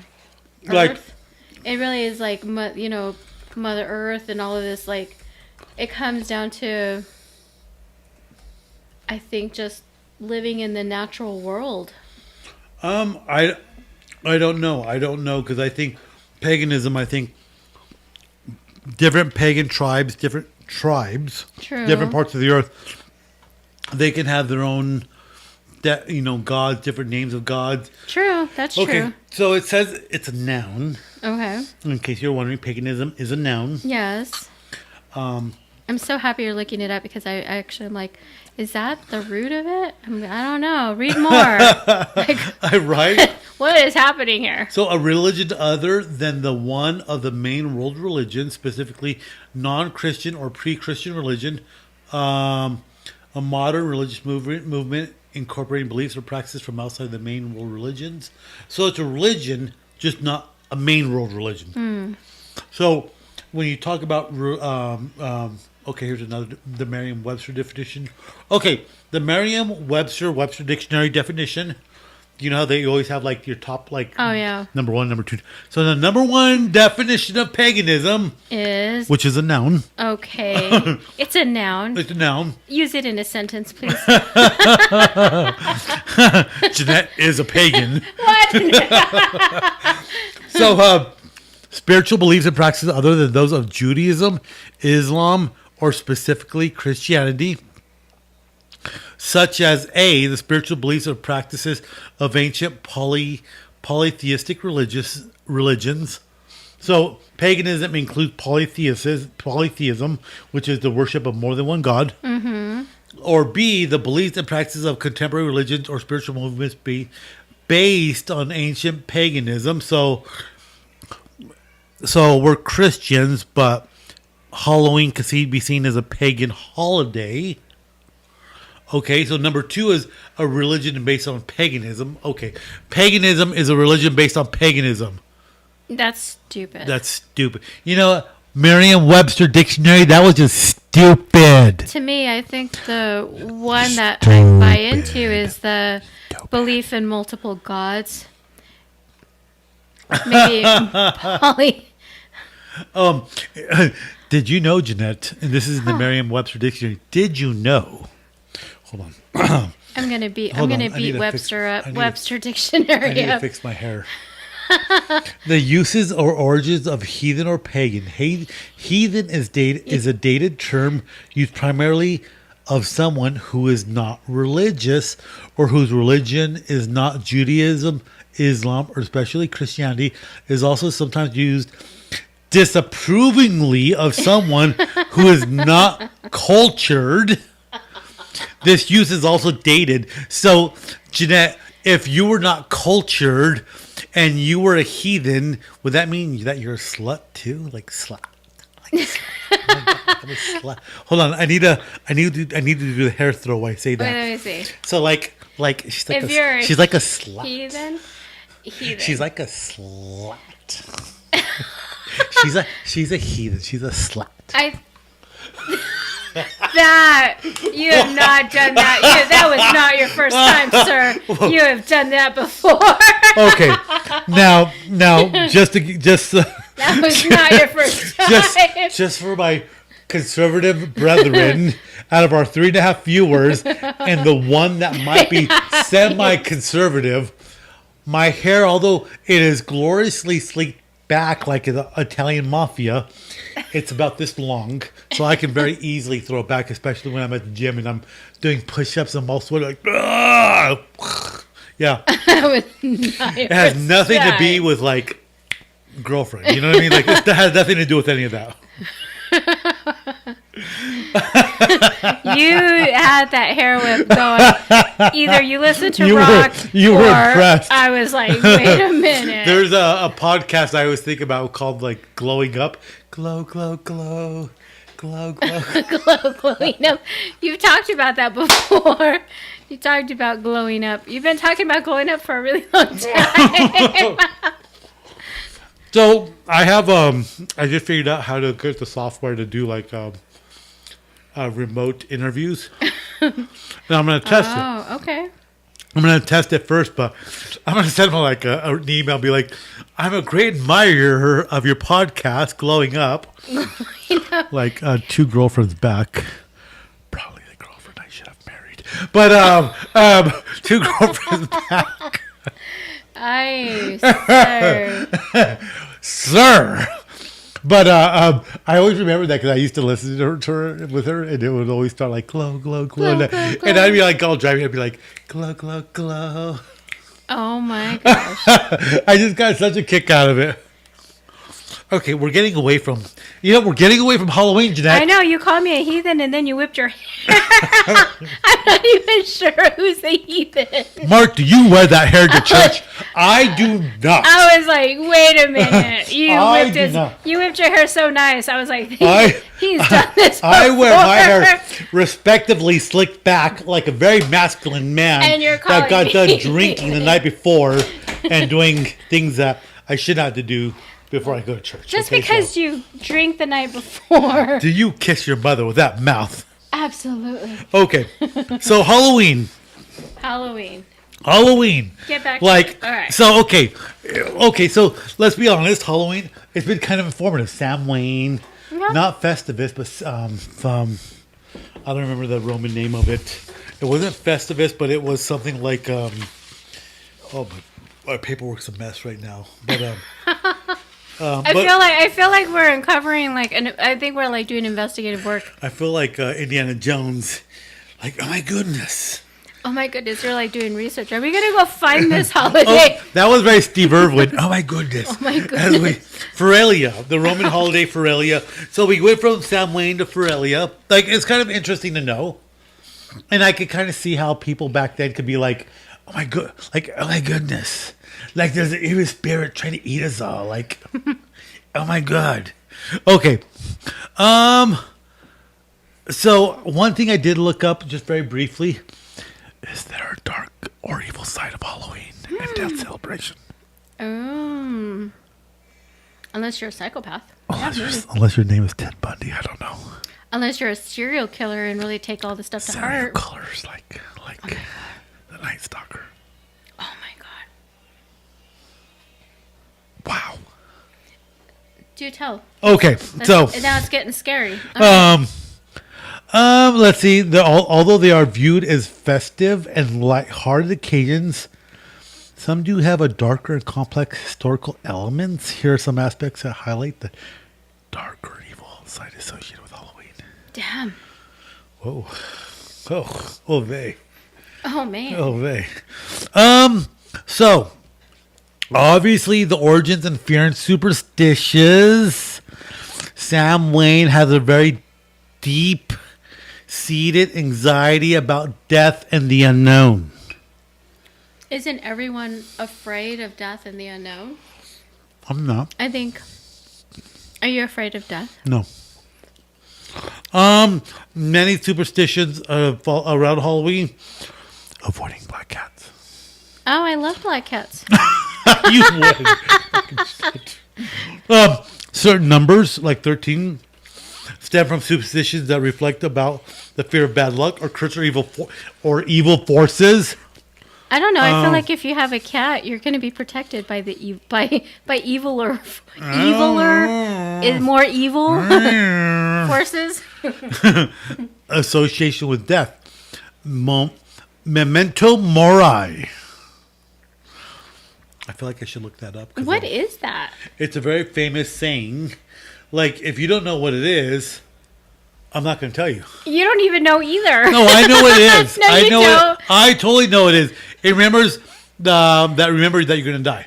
No, you Googled. I definitely don't know what this word is. Whoa, hey, whoa. So, memento mori is a Latin phrase from our Roman brethren, Jeanette. Like, okay, but it does mean remember, you must die. So That's so morbid.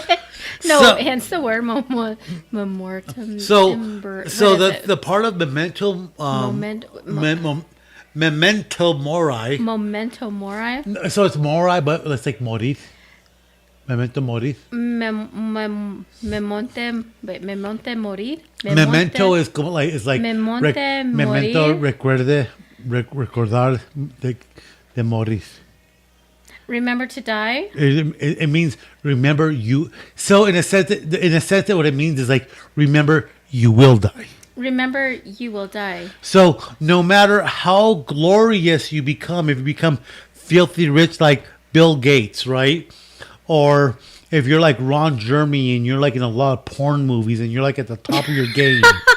Or maybe you're like you will die.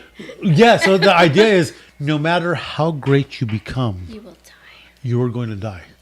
So all of this glory that you're going through is very fleeting. Yes. So You're gonna then, die. and then it's more of a carpe diem situation. Seize the day. So it's kind of along the same lines, but kind of different. It's like seize a day. Today will go, and you'll never get it back again. So you must seize the day. Seize the day. Like today will never be repeated. You will live on this earth for no more than 30,000 days, roughly. So make everyone count. Like today is important, so seize the day because you will never repeat it. No matter how many sunrises you see, or no matter how many sunsets you will witness, today is gone. I think I'm going to use the Carpe diem, seize the day. Memento mori, morir. Morir is like Spanish. Momento morir. So, Momento. but that was okay. There was a Roman tribune that came back from like a great battle. I don't know which one it was, and he had like brought back a slave with him, and on his chariot because when a Roman tribune won a great battle, he would have a great big parade in Rome. How do you know? There's Were you like it's there? written. Yes, I was there. I saw him. I gave him a high five. So there's a story of a Roman tribune after a great battle. He came back. What if like there was no tribute? What if like Well, there was no parade? The tribune was an actual governmental position elected by Romans during time of war. What if the parade was just like 3 people out in the street? Now, they didn't have like the big MetLife parade with balloons, but they would have people bringing the loot and all that stuff. It was a parade, Jeanette. Just let it happen. Okay. Just let it happen. All right, drunk It history. was a parade. Continue. It was a parade. It was glorious. It was glorious. Glorious. But so the Roman tribune would come in like that. Like the high point of the parade was him coming in on a chariot. And so there's a story about this. I want to say it was a tribune. It may not have been a tribune, but a tribune was kind of like a person that was elected to lead the armies during time of war. And it said when he came back from this great campaign that he won, he had like a slave person standing on the chariot with him, and the slave person's job was to whisper in his ear during the parade, like parade, thousands of people throwing flowers, music, and everything. Oh, this person was like there to like remind them to have some manners. No, it was to whisper in his ears, "Memento mori." That was it. That this moment is fleeting. You will die. That's fucked up. So no matter, I can't say the F word, and but the it is really Tribune, messed the up. Tribune did it himself though to remind him, no matter how great he felt today, he will die. It's like a very, Can you imagine it's like your you- own self reality check. I suppose. Like if you checked yourself. You know it's you with that blonde hair. I don't even know how to take you serious. I'm gonna put that in my signature. I don't even know how to take you serious. And my email. No, Remember, yeah. you will die. I don't know how to take you serious.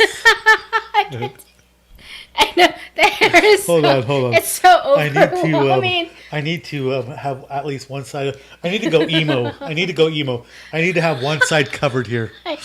Oh, dude, if this is not emo, I'm like looking at the monitor because, So believe it or not, YouTube, you can do this, and you can have a camera with a monitor with somebody here with you, and you can do this, and you can be like, "Oh, look at that." I can't take myself serious either. I mean, this crazy. I look very emo with this woman hair covering half What my is that face. emo song? Hold on, I that need to take my glasses off as I do this. Like, what did we do when we were emo? We used to make songs about like girls, like, "I'm so sad because I like you so much, and you don't like it was me. like Radiohead. I'm gonna go drink a beer now and be sad while I sing this song. No, and nobody's gonna Creep. like it." It was Creep. I mean, that was like the original emo song. It was Creep, and I'm gonna sing this song because I'm creepy and nobody likes me, and I like this girl, and I'm gonna creep her out in class. Cause I like her and she doesn't like me with my crazy long hair that covers my face in too heavy eyeliner even though I'm the guy and I get all weird to wear black all day and I don't do anything exciting and just drink and sing crazy sad songs all day. Tequila Creep. I had a flashback of the emo time. Creeper. Was that very gothic or was that just more mean? It was more. It was emo? like it was that like kind punk. of emo? It was punk goth. Dude, I was feeling it, dude. Like, you know No, what? you You know were what? totally singing. You know what? It felt was natural. like- It felt natural. It just came out. It came to me. I don't know what to say. Okay. Oh my god! The song is Tequila Creep, and you're the one who introduced me to that phrase. Tequila Creep. Okay, where were you when you heard your first emo song? I was in high school. You know, I'm gonna date myself here, but hold on. I please converse while I look this up real fast, Jeanette. The song. You want me to talk about the saddest song I've listened to? I'm telling you. It's funny that you say that because that's saddest exactly song? that's Did you exactly Google that? where that's exactly where I Did you just went. Google that saddest song in the 90s? Oh my god! Oh my god! If Radiohead isn't up there with Creep, I don't know. Dude, no, I'm not there. Oh, is it Loser? No, I'm a loser, baby. No. Hold on. I mean, Beck was kind of creepy too because he's like, he's talking about that one song, "Loser," because I'm a loser, baby. So why don't you kill me? I gotta think about this now. That's kind of wrong. Hold on, I feel bad for him. Hold on. I gotta think of the song. Hold on. Please converse while I think of the song. Are we talking about? Okay, what? Tell me. Let me guess. Okay, when did it come out? Hold on. I'm gonna come up with this. Oh, baby, you. No. I'm gonna find this. I know what I'm looking for. When you said the saddest songs. When you said the saddest songs. Oh, love hurts. Nazareth. No, damn. Oh, it's not Nazareth. That's a really sad song. No, that's the saddest song I can think of, and that wasn't even during my era. It was like, oh man, this is where it all started for me. Because I got friends in low places. Yeah. That's kind of sad too. Well, Okay, hold on. No. This is like the root. the root. Okay. Here it is. What is it? It's such a great What is name it? Sing too. it. Sing it. What is it? Because what was that line you said? Like, this is the saddest song I ever. Oh, this is the saddest song I've ever heard. This is the saddest song. Well, as for now, I'm gonna hear the saddest songs and sit along and wonder how you're making out. But as for me, I wish that I was anywhere with anyone making out. Oh my God, who's that band? I forget. I know who you're talking. I'm missing your laugh. How did you break? Where did your eyes begin to look fake? What did I your hope that you're happy. begin to look You're fake? ready to be cuddly close to blanket and sheet, and I'm all alone in my defeat. I wish I knew you were safe. I'm losing the tune here. I'm losing the tune, Jeanette. I'm sorry, it's still stuck on. Why did your eyes look fake to Avoid the me? spots. We'd have to speak, and this bottle of bees is taking me home. Well, as for now, I'm gonna hear the saddest songs and sit along and wonder how you're making out. I know it is. I can't play Who's the song because it's band? I know you YouTube. can't. Who's this band? Who's the band? Your I know you do. hair is everywhere, screaming infidelities, taking its wear. Your hair is everywhere. I know, right? Dude, that's the name of the song. Screaming infidelities. Screaming infidelity. Dashboard confessional. Like I hate to say this. Judge me now if you're a man in the year 2024. I know. But as a man, you have to know Dashboard Confessional. I have been quoted as saying once before, you want to know what goes on to the darkest places of a man's heart, where it gets emotional and it gets wet and it gets sad and tequila's in there and it's all just Creepy tequila's in there? Creepy tequila. Dashboard Confessional's in there singing away. Dude! Damn. Like, was that just not... I mean, I know that's not the best rendition I've ever sang in my life. No, that was like the inner Mark coming out. Dude, you know how to... You know, like, how to hurt me. You know, that was like just... Don't do it. It's screaming infidelities, dude. Screaming infidelities. Like, it's... Life doesn't get any better than that. Oh, man. Like, when you're a young 21-year-old Mark... and you're just trying to figure life out. You're like, oh. And you're in love and you have a guitar in your hand. I haven't felt that raw in a really long time. Take me home. As I have air covering half of my face. A tear. Please tell me a tear. Just and I'm hearing the song now and it's just like... Oh, man. Like, and I'm just like getting in the zone here. Please talk while I have my moment, Jeanette. I'm thinking about life. I need some tequila. I'm going to call it my beast. I'm going to call it Beast because you know the Beast is Milwaukee's best. Beast. Oh, Milwaukee's best. It's like, you know, it's like, why didn't you like me? Like, I like her so much. Like, I felt like we had a connection. I mean, I didn't know she was hooking up with my best friend and my brother and his best friend and that guy that walked that dog. Like, I mean, but anybody can do that. Like, that sounds you know, and like, I respect her. I respect her for it. That sounds like not a. That sounds like not a surf popular. Wash your hair. Wash your hair. At least 3 times a week. 2 times a week. Or what is it? Once every 3 months. I don't know. This is like the answer. You can go. You can date whoever you want. 19-year-old Mark out in the world, and you're trying to make it. You're trying to make your own in the world there, you know, and where everybody knows your name, you know, everybody knows your name. Was that place on Foster? That one place?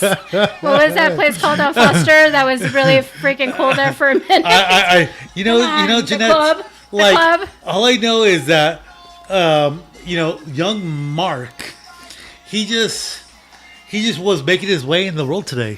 You were in your field. And he was giving everything he got. What was You it know, about? Like in he your was- 20s and your 30s, all you know being what? in your feels. He was a whole 19, 20 years old, taking a break from all his worries. Sure would help a lot. Wouldn't you just like to get away, Jeanette? You know? Maybe young Mark at 21, 22, just sometimes he wanted to go where everybody knew his name. And they were always glad he came. Knows your name. And, you know, and Dun, dun, dun. yeah, like... And they're always glad you came.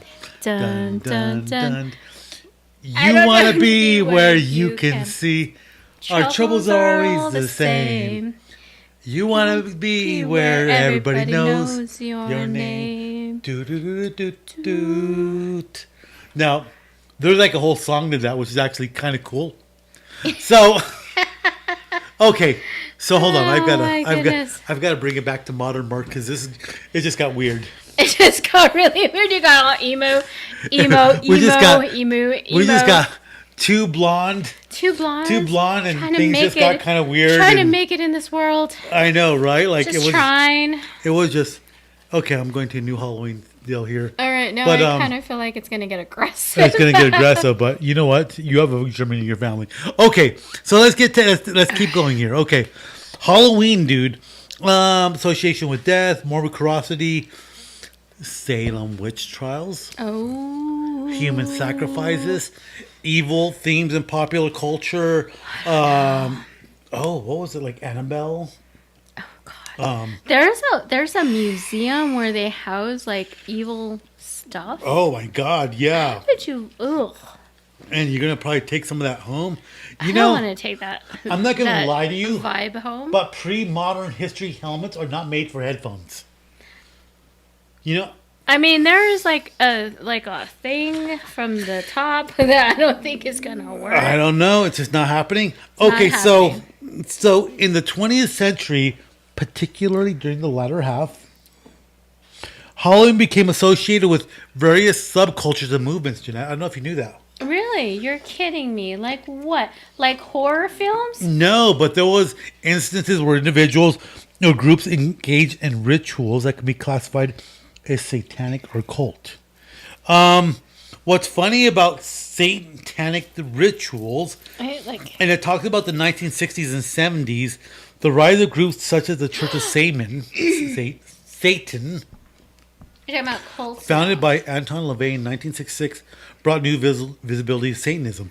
So, what was curious, what I found, is that while there was a lot of people in the Church of Satan that generally rejected satanic rituals, and they only liked the whole idea of the individualism and secular humanism. Really? So like there's people that got to the Church of Satan and they wanted this whole idea of me first, like that whole I'm not a part of the Christian, I'm not a part of like the greater good. Life is about me and I'm going to live it up good. So there's this whole aspect of Satanism that people liked about. Like, I'm not married, so I'm going to go have sex with like 10,000 people right now. Men, women, animals, it doesn't matter because it's just all that matters is I feel good right now. And they didn't... They're talking about more like hedonism. Like hedonism, like what we just talked about. Hedonism. And it's funny that they liked that, but they didn't like the scary part of satanic ritual in terms of like the pentagram and like... killing like small animals and they don't like the chickens rituals and all and that. The sacrifices. Like the whole idea of like we're gonna summon up the person from the underworld. Like they didn't like that part, but it talks about in the 60s and 70s how a lot of people liked the part of Satanism where it was about like I'm just gonna have sex, drugs, and rock and roll because I feel good and I deserve it. I think that there was like a whole movement. It was you don't have to be a part of the Church of you had to be Satan. Oh, you still had to be. I mean, you could have been a hippie. You know, Jeanette, you were there. Go to like, Haight-Ashbury or something. Do something funner with it. Right. Yeah. Like. Right. Yeah. Right. But it's the fact that you're giving up to it that kind of lends itself to it, maybe. So, there's the movement of modern Wicca and modern witchcraft. Mm-hmm. Wicca, which is based off pagan religion, and even up to now, I think it has a lot of popularity. Wiccans may celebrate some sort of part of Samhain, which they again considered a time to worship their ancestors, honor the ancestors. Wicca's not inherently satanic, but there's that whole worship of the earth, and so like, that's what I was saying, because I know somebody who's Wiccan and I've had in-depth conversations about their beliefs. Is it like celebrating fruits and berries? It's more like just. It is more of a celebration of nature and like order and nature, and it's very strange because his background. But God created nature. But his background, he was brought up Catholic, and did the whole deal like. So why did he run from Christianity? I'm just thinking a lot. That was like, that little guy on my shoulder. And it's interesting, and this is probably like a conversation we can have later. That actually would be a good. Actually, it's a conversation to have later. Even though I'm making those. That was me, guys. That was me. That wasn't the little guy in my shoulder. I mean, there is definitely a something we can circle back on, and maybe at some point we could have him on. I don't know. That I would be curious, Yeah, it's a curious thing. You don't have to agree with it. And what's but funny, just to let people like. What's funny about it is though you don't want to like. It could be easy for somebody like say I'm Christian. I'd be like, oh, you're wrong and you're going to hell. But in terms of understanding people, you don't take that approach. Well, it's not cool. I mean that's what it is. It's more of just a like, well, how does that work? Like it's fascinating how you get to that point. You know what I'm saying? Speaking of Wicca and witchcraft, Salem witch trials. Yeah. And the Pilgrims. Who were they? The Pilgrims, Salem. They were very Protestant. Yes. Like, hey, we're gonna put a big stone on your chest, and if you drown in the water, well, if you drown, that means you're a Christian. But if you don't drown, then you're a witch. But then we'll have to kill you anyway. So what is it gonna be? I thought it was backwards. I thought if you drown, I guess you were a witch. But if you survived, Jesus saved you. I have no idea. I thought it was the other way around. It could. I mean, that makes more sense. But then I thought if you didn't drown, that meant you're a witch and the demons were saving you.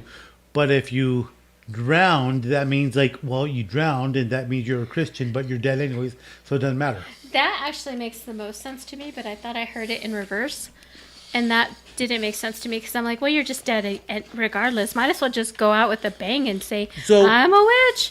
If you're gonna die anyway, might as well have fun with it. So here's the thing about this. And so, like, we're talking about Halloween, and like witches is like a big part of Halloween. They dress up as witches. Oh yeah. Big pointy hats. Why the pointy hats? If that was because of where's she? We're not in Kansas anymore. The Wicked Witch of the West that had the pointy hat. Oh yeah. Judy Garland. I don't know who the green witch was with the face. Somewhere over the rainbow. Yeah, that was Judy Garland. Dreams come true. I don't know what the name of the song is, but Somewhere I wish over the that rainbow. You did. Somewhere over the rainbow. What is the name of the movie? You're talking about Wizard of Oz? The Wizard of Oz. Yes, thank you. But is that where that modern idea of the witch with that pointy hat, the green witch, the funky nose, and she had the wide brim hat that was pointy? It had to have come before that. It had to come from somewhere, because if they're the ones who dreamt that, it had to have been after something. I'm gonna look up where did the modern image and why green? Why was she green? Come from? Maybe she had bad skin. I don't know. Maybe she didn't have Maybe she just turned green like oil of Olay. I don't know. Maybe she was green because she was moldy. Oh wow! This says the ancient world then was responsible for establishing a number of tropes that later centuries would come to associate with witches. Yet it wasn't until the early Renaissance that our modern perception of witches was truly formed. Why do witches wear pointy hats? Do you really want to know why witches wear pointy hats? Yes. Feeling false accusation, witchcraft, including those that led to the Salem witch trials, which women died. I had this idea that the Salem witch trials and stick with me on this. Like, now that I have my normal hair back and I'm not, You can think I'm clearly. I'm not fabulous. See if you can stay, if you can focus with me on this. Okay, so the Salem witch trials. Who were the guys, the people that were accusing the witches Talking about- and which made accusations, which passed judgment on the witches? Were they all people of the church? Okay, but even people the church were led by, but you're The talking government? about you're talking about Their you're city, talking their about government. Protestantism and not the Catholic Church. They were led by their jealous wives. They're men. Well, they were all men Like who even probably were trying to get rid of their mistresses. even in Protestant churches, which is not Catholic, but which is like church then- elders and all that. but Those then- were men, right? But then there was also hysteria of women accusing Right. other women So- of being witches. So It just sounds like So gossip. here, right. It's all gossip. That's kind of where I was eventually going to go with it. But think about it.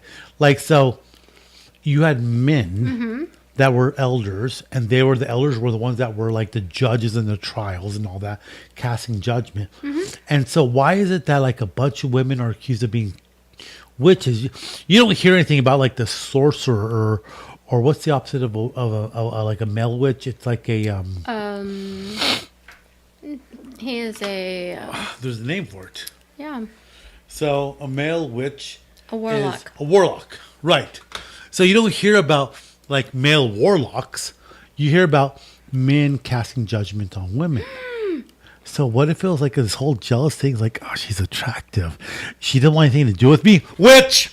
Which I mean, Hey, I think it was probably all stuff from so jealous. you had these jealous elders back then. Okay, so maybe the jealous housewife was that woman's up on my man's nuts. You know what? She's a witch. You know what? You're my husband. You're gonna accuse her of witchery. She's a witch. Throw her in the lake, and if she doesn't drown, she's innocent. Oh, she drowned. Witch. I knew it. Knew it. Right? She was a witch all along. Oh, so it was either the wives of the elders, or maybe the elders why does this woman not want to get on these nuts? You know what? Witch. She's a witch. She's Clearly, a witch. she's not attracted to my You nuts. don't want these goodness? You don't Witch. want this goodness. Witch. You know what? You know what? She floated. She's a witch. Yeah, she didn't want this goodness, and she floated. Witch. But no. But think about it. How plausible is It's that? totally plausible. That a That's lot so of it messed was up. just human nature, sexuality. She Oh. like we live on the frontier. You know and what her we husband. haven't? You know what we haven't talked about? And I'm surprised we haven't talked about it. Diddy.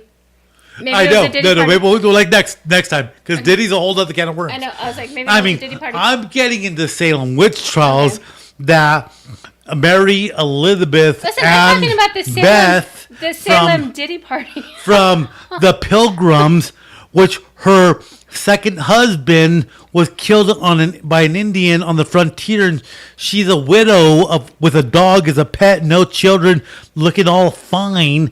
And the elder said, "Hey, let me console you," and she didn't want anything to do with him. And he's like, Which, but she didn't want anything to do with his his guts. Obviously, she did not want to get up on his goodness because she's a witch. Goodness, on his wrinkly nuts. She didn't want to get up on his wrinkly nuts. Because she's a witch. She's a witch.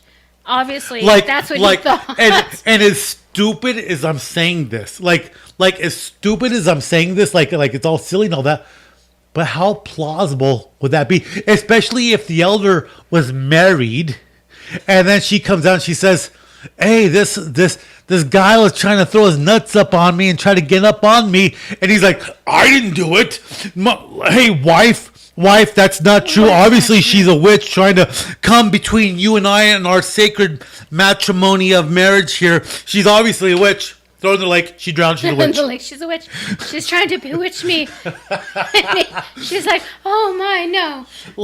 Trying to bewitch my husband. Okay. What the hell? How It's plausible? totally 100%. Okay. 100% plausible. And with the Salem witch trials, and there's something else. 100%. And I haven't heard this in a minute because, I listened to a show called The Edge of Wonder. And I haven't listened to it in a while because I listen to them all, then I get bored, and then I won't listen to them, and then they have new episodes on. It's kind of like a subscribe for a podcast, and then when they get the new ones, I listen to them all like in one day, and then it's like I'm gonna unsubscribe for 3 months, and then listen to them all day because when I get into it, it's like, oh, this is kind of interesting, and you listen to them all, and then you subscribe again for like 3 months until they get new ones, right? So. Which these guys are really cool. They're really interesting. Like the two guys that found this channel called The Edge of Wonder. But they did this whole thing on the Salem witch trials. And the idea of that, okay, so you read the Salem witch trials and you think how ludicrous, like how crazy, right? People just accusing each other. And here you and I are talking about the Salem witch trials, and like it's probably a bunch of old men wanting to get on these hot young things, and they didn't want anything to do with them, right? Witches. And then you have these guys in that talked about the Salem witch trials and everything going on in that period, and they say there was a lot of literature written about this in a very factual manner. What if there was a part of it that was true, even though we don't believe in it or see it as much today? It did exist. The witches. And the whole witchery stuff. Well, maybe there was something, but I mean, it probably had been like less than, or like 1% or less. And then just went hysterical with it. Like, and I say that because, oh, my device ran into a problem. No, screw you.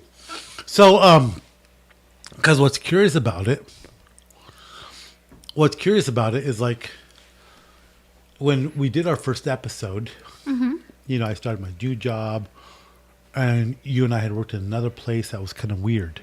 Oh, and I can tell you more about the weirdness in our building. Okay, we could go to that in a minute. Yeah. But like the weirdness in where I started working it's legit. It was weird. Like late at night, pounding, and like it didn't make any sense. And so I went to this place where I was employed at, and I went in there, and I heard noises from the basement. I went into the basement, and I went, and like the basement, even the ceiling in the basement, you can see the rafters and everything. So it's not closed. So I'm like. You go looking for the water lines. What's pounding on the floor above? And you don't find it, but you hear all this pounding, and you're like, where is that coming from? That's kind of weird. It's like kind of creepy, right?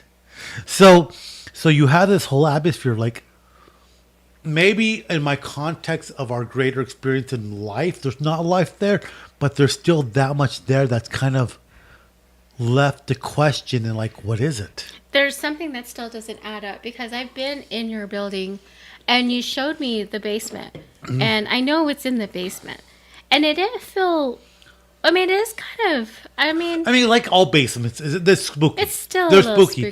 But it didn't feel like 100%. You cannot deny the banging you and I heard, like that got louder. And to the point where we were like uncomfortable. We were like, we gotta go. We gotta get out of here. Too much. Right. It was just weird. So you talk about the Salem witch trials. What percentage of that was like, this is weird, versus the old man being like, I want to get on this chick, and if she says no, I'm gonna throw her in the lake because she's a witch. Well, maybe the chick had a haunted home. Maybe, right? And he was like attributing to the fact that, oh man, so she's a witch. And if you listen, like, and there was a part of Edge of Wonder where they were talking about that, and it's like, could it be conceivable that things happen? I think that's unexplained, even in terms of saints, Malverde, Santa Muerte, you make offerings, Day of the Dead stuff, and like you get this good fortune passed on you, right? Because it's like you made an offering, you paid homage. Do I believe it could happen? Absolutely. Okay, maybe that's where this needs to go. Could it happen? Sure. I think absolutely it could. And maybe like with witches, maybe you have crazy women throwing herbs on you and you're like, okay, this is Italian seasoning. But then there might be that one witch. There could be that 1% that it was and you're like marijuana. I'm just kidding.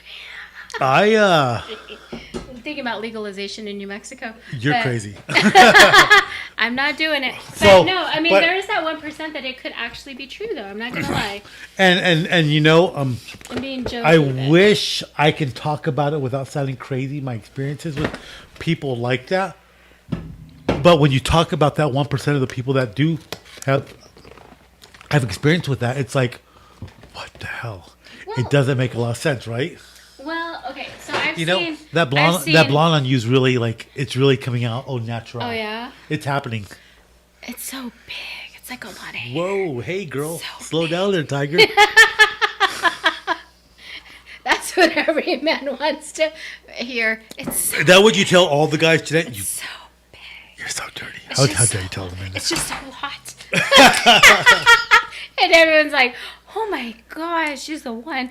It's just too much. Let's stick to Halloween and the fantastic, Jeanette.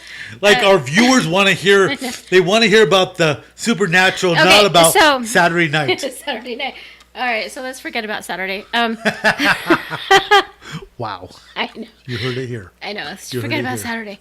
But no, I've had, I think, enough experience where I've seen enough footage. I've seen enough. I've heard it only once in my whole entire life where I've actually had my own experience. And most recently at our building, we had some maintenance people. Right. Your place experience, and let's preface this. Years ago. So we were in home care. We both worked at the same little site, same company, same site. And I remember when I started, my company took over your company because we were the master of the universe and we were like the dark empire. And we took over your world.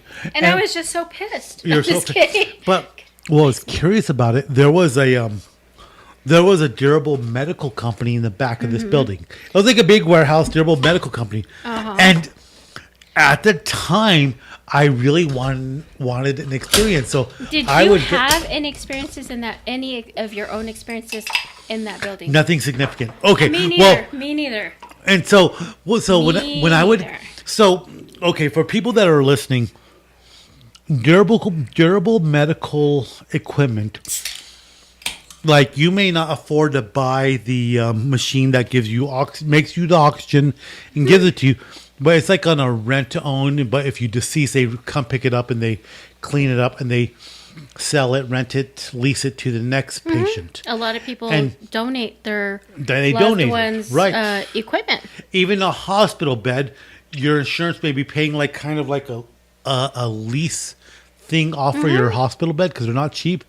And then you die in your bed, and then the DME company comes like 2 hours after you're deceased, and they take the bed and they clean it and they give it to the next person. So you may be talking like a durable medical bed that may have had like half a dozen people die on it, and then you get it, and then you're deceased, right?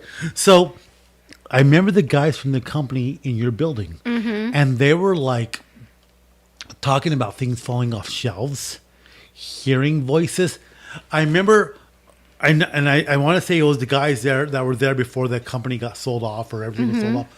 And correct me if I'm wrong if you know this, but they were walking like from the back end of the building back like down the hall or to their area. Yeah, it was on the weekend too. And they were like side by side, right? And they heard a voice like kind of like between them whisper like to like kind of both of them at the same time or something saying like, get the F out. Yeah, basically get out. And they were like, what the hell? They're like, get the hell out of here. Like, but stuff like that. But, you know, one guy told me like about the stuff that was moving, the stuff that would fall, very more common than not. And that stuff still happens. So like, okay. And if I could preface one more thing with that. Okay. Yeah. And then I can go. So we were, the one thing I remember the most, which didn't happen to me, I always felt like I heard chattering in the building. Oh yeah, even though there's like nobody there. I work late and it still happens. It's like it's not like a loud chatter, but it's almost like somebody in a different like. Like if like somebody was talking to the far end of the building, but you could hear them like. It's like conversation, but you can't really hear what they're saying. Yeah. But it's like there's still people in the building. You think. But the one thing I always remembered that was told to me that never happened to me was. in the women's restroom in the stall. There was one stall in particular women didn't like to use because they felt like somebody was in there watching them. They always felt like there was a presence in that one particular stall. And we've had numerous employees come in, or like caregivers or even just different people. And they'll say, is this place, like we won't even say a thing. I've had new admin staff. We won't say anything about the building. Right. And then they're like, this place is haunted, isn't it? Like, well, what makes you think that? There's a ghost watching me when I go to the bathroom, and he has a weird thing about me peeing. You want to hear something funny about that? Oh, That the one fact stall, that you would take on with that. That one stall that no one wants to go in. I purposely go in there. Really? I purposely go in there. You're like a ghost freak. I'm like a ghost R. Kelly. You're like, hey, this is happening. I'm like, hey. You can't stop me. You can't stop That's me. right. It's not right. Tinkle, tinkle, ghost bitch. It's not right. I get so rebellious about it. I'm like, here we are talking about it like nothing, and tomorrow you have a horrible experience. I was fondled by a ghost, and he took advantage of me as I tinkled. I didn't know what to do, but I'm sorry I joked about it. I'm sorry I joked about it, but I purposely go in there because I'm just like, that's not right. You're not right. You're not right. It's curious. I go in there with defiance. I'm like, you're not right. I wish I had a lot of experiences at the building, but none of them were ghostly. But I kind of wish I at least had one definitive ghostly. Okay, thing. so I have to tell you. Tell me. Most recently, a few weeks ago, we've had some maintenance done in our building. We've had late night maintenance. Oh. Between now and Halloween, we should take the Tesla out to the cemetery. Absolutely. Abso-freaking-lutely. All right, text him. It's happening right tomorrow. Now. Okay. It's happening tomorrow. After we're gym. going to be... No. You know what tomorrow is. What's tomorrow? Festivus? Oh, he's going to be so mad. What? I'm going to remind you. What? Is it involve We're a supposed to go hooker? Oh, right. Yeah. I was like, you're so wrong. No, we got it. It involves hookers. But go on. So maintenance guy's working late at night. So they're working late at night, and they're going into various parts of the building, and they were scared. Like the next day, they're like, "There's something going on in this building." We're like, "What do you mean?" And they're like, "Well, we went to this one room. The light kept switching off. So mind you, there's sensory lights." We're like, "Yeah, that's common." They're like, "No, we put paper over the sensory, and then it was still flickering on, and then they're like, so they're working." Yeah, the lights kept flickering on and off in an office. In the back office, yeah. Where, like, which back office? In your hole? No, the back one where, like, with the nurses. Oh, that back one, back one. where the clean ladies kept all their stuff. I heard that was haunted back there. Yeah, I know. Supposedly it is. That's where all the activity is at. So they said the lights kept flickering on and off. They put the paper on the sensory. I don't know. Because they were so I had a lot of curriculum activities back there. I never had anything. Really? But, okay, so this is the kicker. I've witnessed growth and things happen back there, but never, like, ghostly. Well, the kicker was they had closed the door, and they're watching the lights flicker on and off. Wow. And the door handle is jiggling. By itself? Yeah, by itself, like it's trying to open. The door's trying to open. There's no one in the office. Because they were just like kind of like in awe. And they were freaked out. And it's like back there. But they were watching their door handle. They even recorded it. They were watching their door handle try to jiggle open. So... They were freaked out. So they had to come back weeks later to do another part of the job. I was afraid they weren't going to come back. I was just like, just ignore them, dude. We all do. We ignore the ghosts. There's like a current hooker in my life. That when I'm asleep, she'll record me while I'm sleeping. Oh, wait. Can we pause on this? Why? Game off. Go pee. Dang it. This is really good, though. Janet's peeing in the next restroom, and she is peeing and twinkling as the podcast continues on. 3, 2, 1, game on. So, If you've known me, if you stayed over with me at any point, you'll either know that I'm very rambunctious in my sleep in the sense I talk a lot. Oh. And I fight a lot. Oh. Like in my dreams. You're fighting? I'm a very lucid dreamer where my dreams are very lifelike, so much so that like I can almost like I can inception my own dreams where I'm like awake. Weird. Whoa. Okay. Whoa. Whoa. The reality of it is like she'll record me while I'm fighting in my dream and like start yelling. And I've got videos from this person of my dreams where I'm like, oh, ah, ah. And like you listen to it, you're like, oh, that's interesting. I wonder who he's fighting. It's like, and like of it, some of it's like, durka, durka, durka, ah. And it's just like, and like I'll remember. Sometimes I remember them, and I wake up and I remember them fully, and other times I remember, and it's like you distantly remember. It's like, oh, something big happened last night. Yeah, who was I fighting? Yeah, it's like you know, it's like an old man. Like when I was in my 40s, I was somewhere in the Pacific, like kind of like that, right? So I don't remember too much about my dream last night. But she decided to take a video of it, and I'm just like all laying there. I'm like, I'm just saying like random stuff, and it's like I know this about myself, so it didn't shock me. But at the same time, it's like, oh, just mi vida. What How is that? strange! Yeah. Yeah. Wow. Yeah. I mean, we could go into depth about what all that is and what all that means, but sometimes when I hear about my own stories, it's like just mi vida. It's like very. Sometimes it's alarming. Like sometimes it's like, wow, that's crazy. That is wild. So these guys had they got videos of the door handle shaking, all that. Yeah. You know what sucks about that? I get stories from people about stuff they see at night, and I always ask people like, "Oh, send it to me. I want to see it."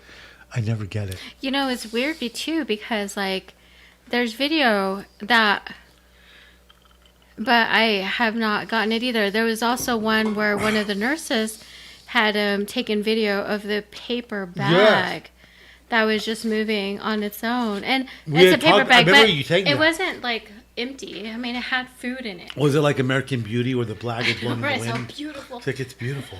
It's beautiful. Yeah.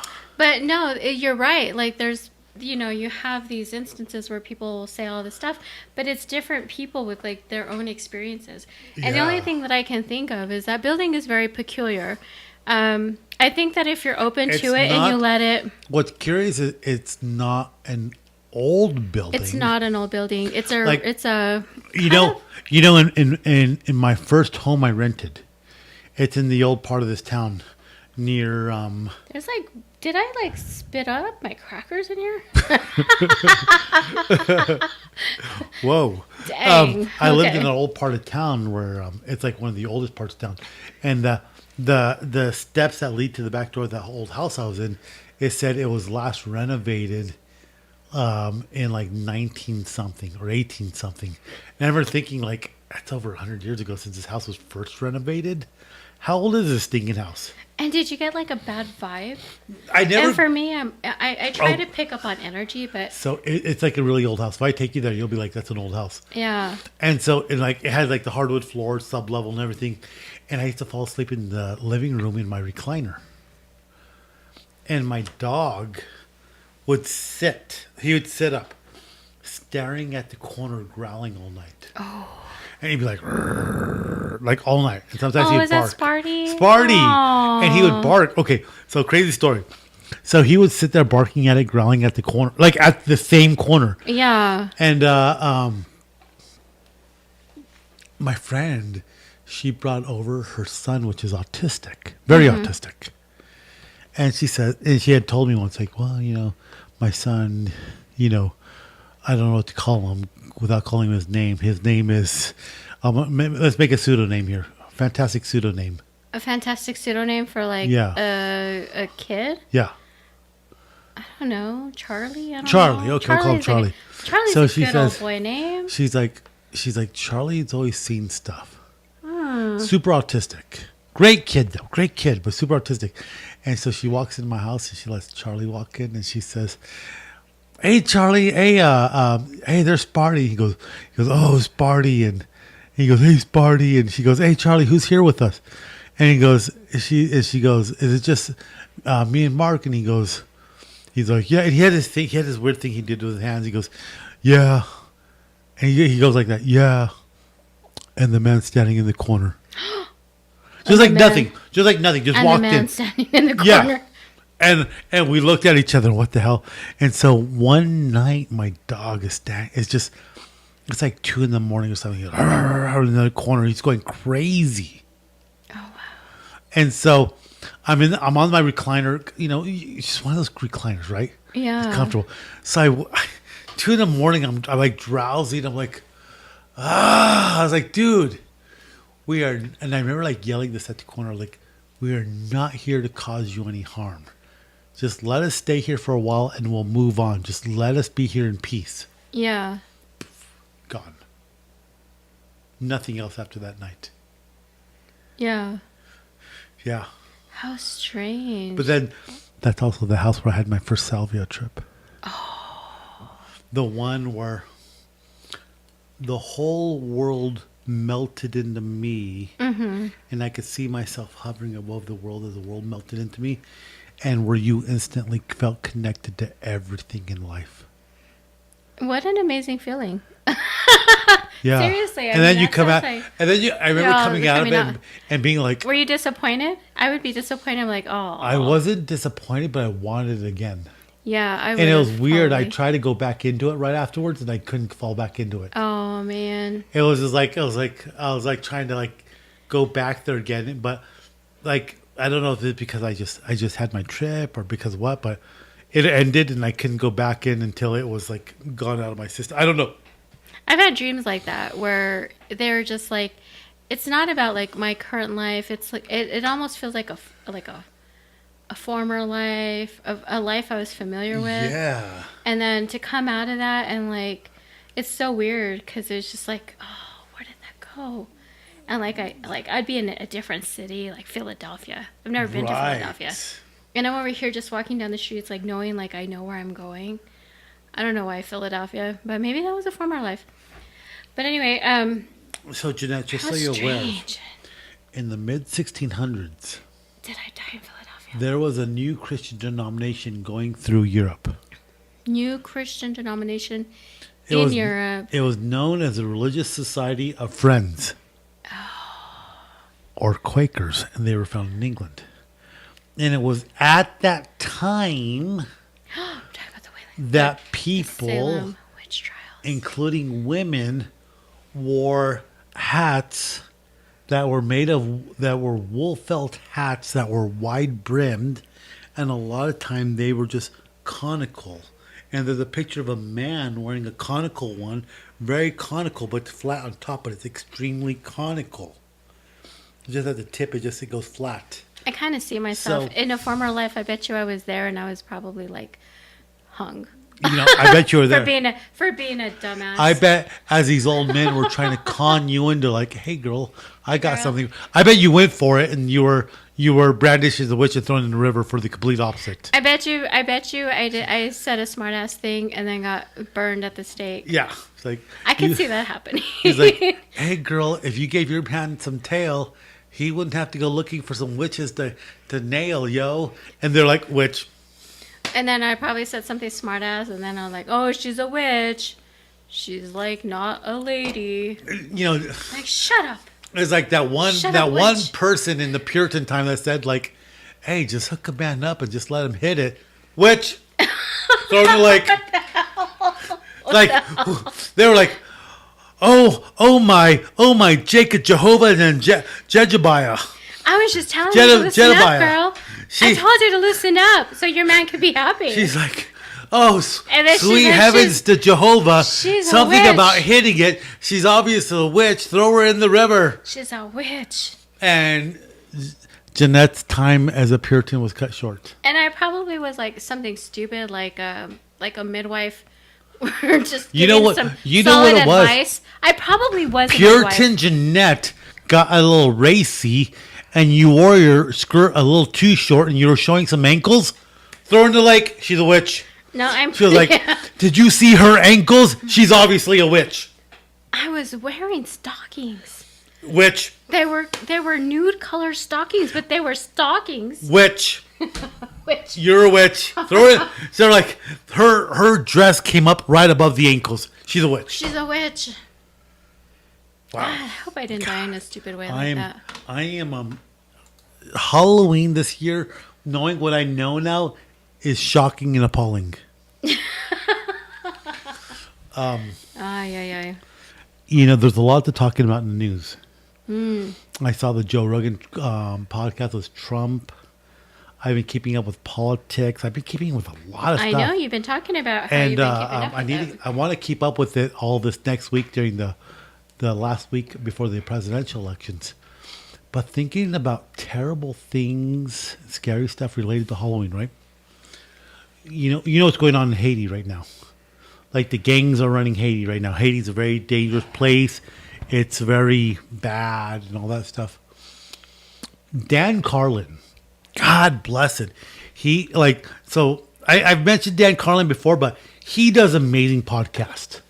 He did like a 5-part series on the Roman Empire, Mongolian, World War I, on the Western Front, on the Eastern Front. There's like a 5-part series, and each episode's like 4 hours long. And he does like first-person readings of books and all that. He does research. Great historian, Dan Carlin. And then he does these single episode ones that are about 4 hours long. And one of them is called Human Resources. HR, Human Resources.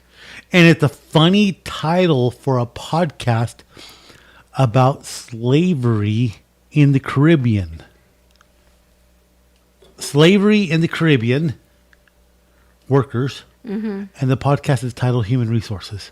How strange. Like talk about a funny play on word, right? Yeah. Like it's just kind of, because slavery is human resources, but your ability to do the work, so it's like a funny play on words. So I listened to it, and he talks about slavery, slavery in the Caribbean. That was the worst. These guys were working so hard that their clothes rotted on them, and they talked about like slavery.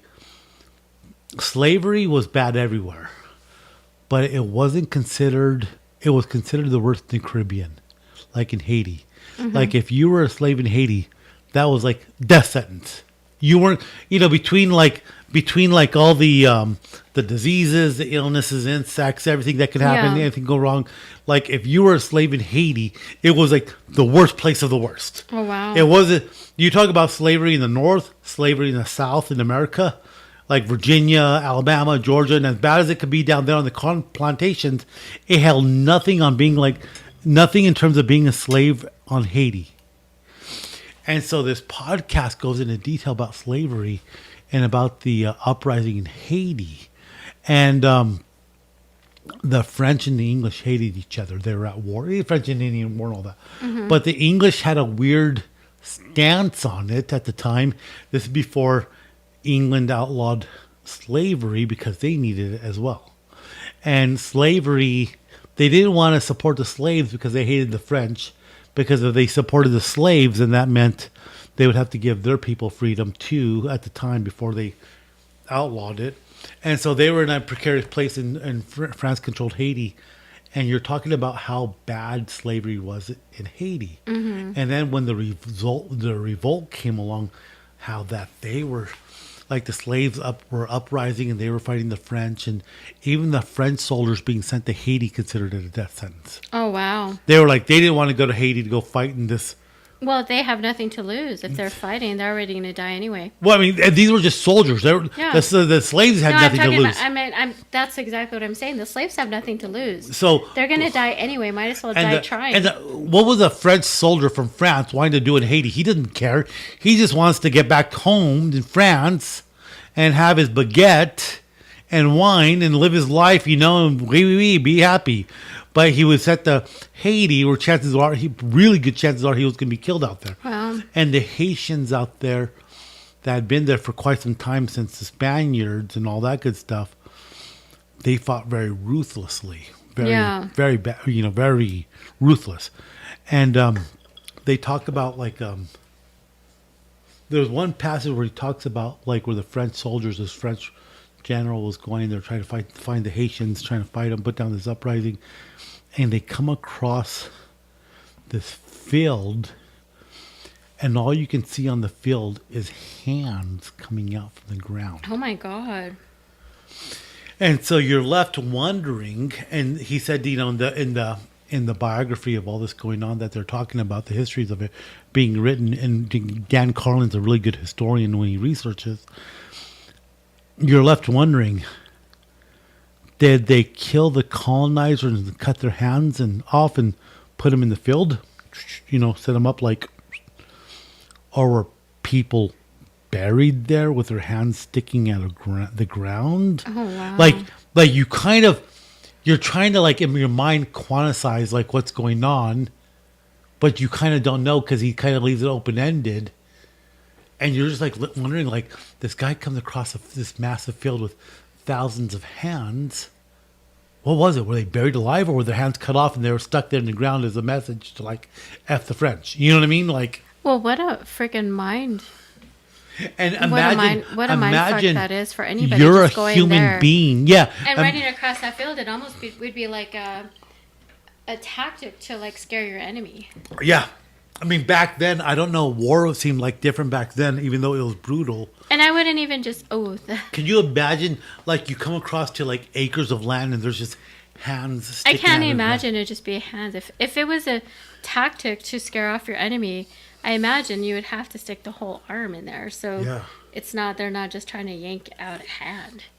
Or the whole freaking get body. Get a machete and cut the hands off, right? But side by side. But how they were these Haitians were weird, ruthless to the colonizers that enslaved them.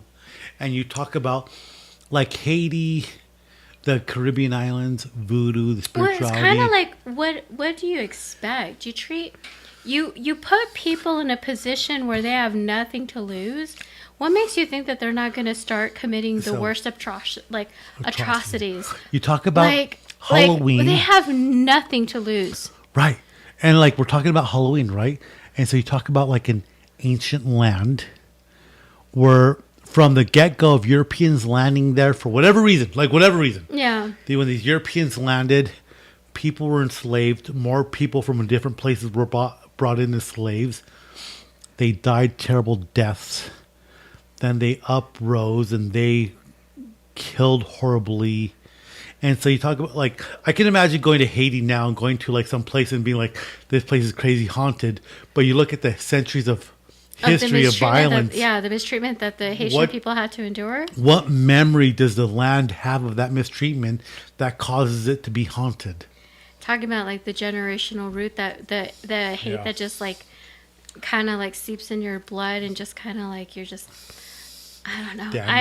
Damn if you don't, right? I know. I mean, to me, like, if you treat people in a way where they just lose hope, you just have one person to give a little bit of light and hope and say, hey, what do you have to lose? You can have, like, the worst army on earth because they're going to be vicious. Yeah. They're going to be like, you know what? We have nothing. We're already dead. Yeah. Let's just go ahead and do... Fight to the death. Just go crazy. Go nuts. Why wouldn't you? Would you? Right. I mean, I would hope that my rebellious nature somewhere in me would stir and say, you know what? You took everything away from me. I'm going to take what I can from you because of what you've done to me. Oh, right. And like, just the mistreatment of people, I would think that... I would hope for it, honestly. Oh, absolutely, right? But it's terrible. There was like a curse. And I want to say it's on the northeast of like Indians that cursed the people there because like of what happened to them.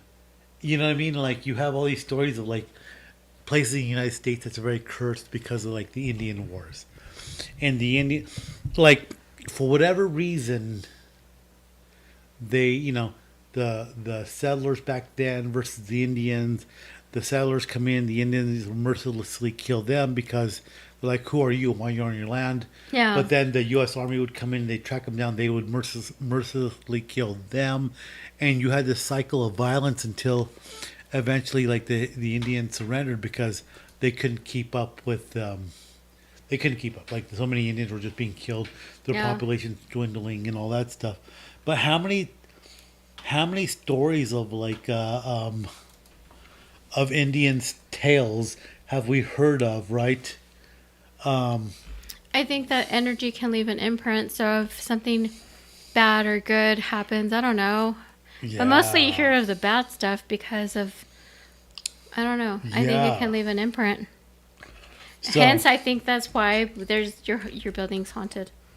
Dude, my building's crazy, but your building's haunted too. But neither of our buildings are old. No, and but there's I think it's like the energy that's in there from people who have died. Well, from like okay, so imagine this from if this area was inhabited by the Spaniards and the Indians for centuries. Like the Spanish came to the New World in the 1600s. You're talking at least 400 years by now. So what all has happened here? There's a little ghost in the old or is it the old in Old Mesilla? There's that cemetery that they're saying there's a little kid ghost that actually haunts the cemetery. There's Do you know what I'm talking about? in Utah, I want to say it's Utah or Colorado, the Ute Indians, and there's like the Ute Indian tribe, and there's a lot of stories that come out of there. But you know where we should go? Like take a trip, like one day. Have you ever been on the battlefield of where did they have a battle? Gettysburg. Yes. Have you ever been to? I've seen videos of where you see people walking and they disappear. Yes, Gettysburg. There was this one here about the Ute Indians where they were burning a valley before they were put on a reservation. And we should take a historic, I know, right? Research trip to Gettysburg. Dude. Podcast in Gettysburg. When asked why they were setting fires, Chief Coralejos of the local Ute tribe cursed the valley, saying that anything the white man did in the future would be destined to failure. Oh. In that, like, as it regards to that valley. So, like, it's funny, like, it's just weird, like, how the truths of some of that stuff, like, how it still holds, even though you're like, oh, it's just a curse, or it's just a story, or it's just this. It's like, who knows what exists on this land that we live now, where, like, our works are, our jobs are. Mm-hmm. It's essentially, like, 2 minutes away from each other, same valley, same history. I mean, the land is old. The land is old. There's been people here for a long time. Yeah, I mean, we don't know. We don't know. I don't know. You don't know. Maybe you do know. Maybe you're not telling. I don't know. I definitely don't know. You probably know. I think there's some weird stuff. Okay, so yes, the building is haunted, but before the buyout, there was I told you this, a couple of voodoo dolls that were left outside the building. Wait, what? I don't remember this. No. Wait, what? No? No. I've never told you about the voodoo dolls outside the building. So it wasn't on the entrance. It was actually outside the building. So we had a caregiver just park. It's probably when I first met you and I thought, who's this crazy girl? Did I not tell you about the voodoo dolls? I'm sorry. So it became like a big old hysteria in our building because like this caregiver found a clay figurine in a mason jar, and it had pens in the clay figure, and then it had pennies, and no one wanted to pick it up. Like, obviously no one wanted to touch it.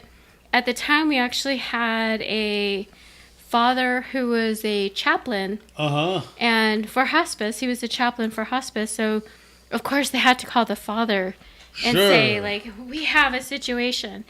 And I'm serious. The father. I know. We have a situation. We have a situation. So they removed the voodoo doll and burned it and did what they needed to do. Really?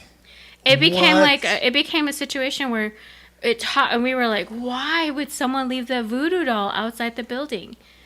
And then yeah. Like, and then, what? Yes, there was a voodoo doll outside the building.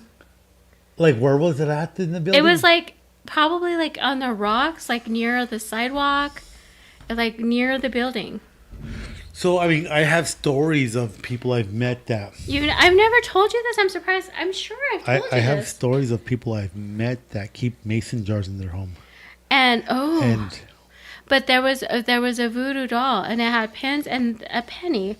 There was like copper penny. Oh, obviously pennies, copper. There's something about the metal. The metal. I'm sure it means something. I don't know what it means. And there are 2 viewers who listen to this. Maybe you know.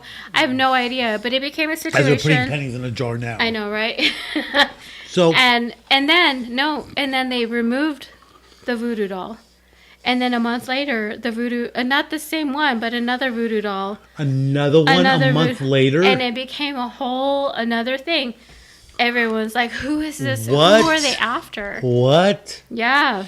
Was there like any indicator on that jar? Well, okay, because like, no, other just than the pens on the body and the pennies, and then later on, someone who I will. You have to have the association with somebody. Someone means you harm. Right. And then, weeks later, it was heard that someone in our hospice department and found an egg underneath her desk. Oh. And then, of course, I'm like, in my mind, I'm like, girl, you brought a hard-boiled egg and just rolled. No, I'm just kidding. I know, you're like, but it was like, you lose your lunch down there. Pick up your lunch. That's obviously not a curse. It's just your lunch. It's your lunch. Stop bringing hard-boiled eggs. Oh but, my God. I mean, yeah, so then it just, I mean, obviously, I'm not going to name names or anything, but that was a whole situation. And then everyone was like, holy crap. Like, it was weird. I had a conversation. It was weird. Like, that's intentional. Like, whatever, whether it worked or not, that's intentional, like, intention toward, bad intention towards somebody. So, I mean, and it's funny that we're talking about the Halloween episode and we're telling these stories, right? I had somebody that I know really well. Mm-hmm. And we're talking about, a family member that died. Person was on drugs. And when they went to go clean this person's place out, she felt something very negative attach itself to her. Oh. And she went home and she had bad dreams, like she was being attacked by evil spirits and all that. And so when we discussed it, I said, you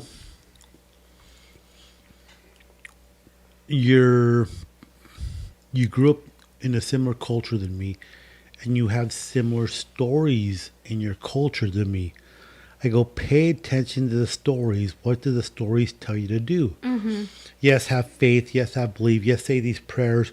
But our culture tells us to light these candles, to do these things like holy water, salt, and to do all these things. And I was telling her, I was like, these stories that were passed on to you from, whether it be like your aunt, your grandmother, your somebody, that was passed on from her by her mother, and so on and so forth. And I was telling this individual, I said, there's power in these stories, and these stories exist because this is not the first time it's happened to any of us. Yeah, this is kind of like tales from other people telling you what to do. Obviously, they've worked, and people do it. Just like when you hear a story about the egg, and it's like, what the hell? And they do the whole egg thing, and they tell you your fortune and all that, or they tell you about you and your vices, and you're like, what the hell? There's something to these stories that says, like, pay attention and do what the stories tell you. Like, she had a family member deceased, and she couldn't sleep at night, and she was feeling this weirdness about her all day, and she went and saw somebody, and this person says, like, hey, this person didn't know they were dead, and their soul attached themselves to you. Open the windows, pray for that person, and light candles, and tell that person, you're dead, you need to move on. Yeah. And she said she did everything she was told, and that person moved on. Oh, wow. And she slept fine after that. Now she's going through this next one, and I tell her, like, she must have a very open maybe it's like an antenna. So like she can attract. There's like antennas on your car. You have some antennas that that receive the signal for XM radio. You know, You have some antennas that receive signals for FM, and then some antennas that receive signals for AM. yeah. And if you think about it, everybody's like an FM, right? I also like- think that you have to tune into it. Right, you But tune, you have but to some people, mindfully tune into but it. like some radios, some of them more easily tune in than others, right? Yeah, I mindfully tune out. Right. Most of us are an FM where you just get the day to day stuff. You get your feelings about people and all that. But I also don't pay attention to it. I ignore it. But I if think it feels weird. there's people that are in tune to like AM radio. Yeah. And no matter what they do, they always get the signal from AM radio, no matter what they do. That and so they sucks. can't get away from it. And then you have the people that like XM radio. It's funny because XM radio, I love the analogy. XM radio, you have to subscribe to it. So you have some people that are like XM, they look for it and they invite something in that freaks them out, right? Because they're looking for it. Whereas AM radio is just a strong signal. It's just there. It's just they attract it. FM radio being your day to day and you don't pay much attention. But then you have the AM radio where you get that loud Mexican station all of a sudden and they can't turn it off. I think yes, and I don't know, but knowing what I know about our building and knowing what I purposely tuned it out.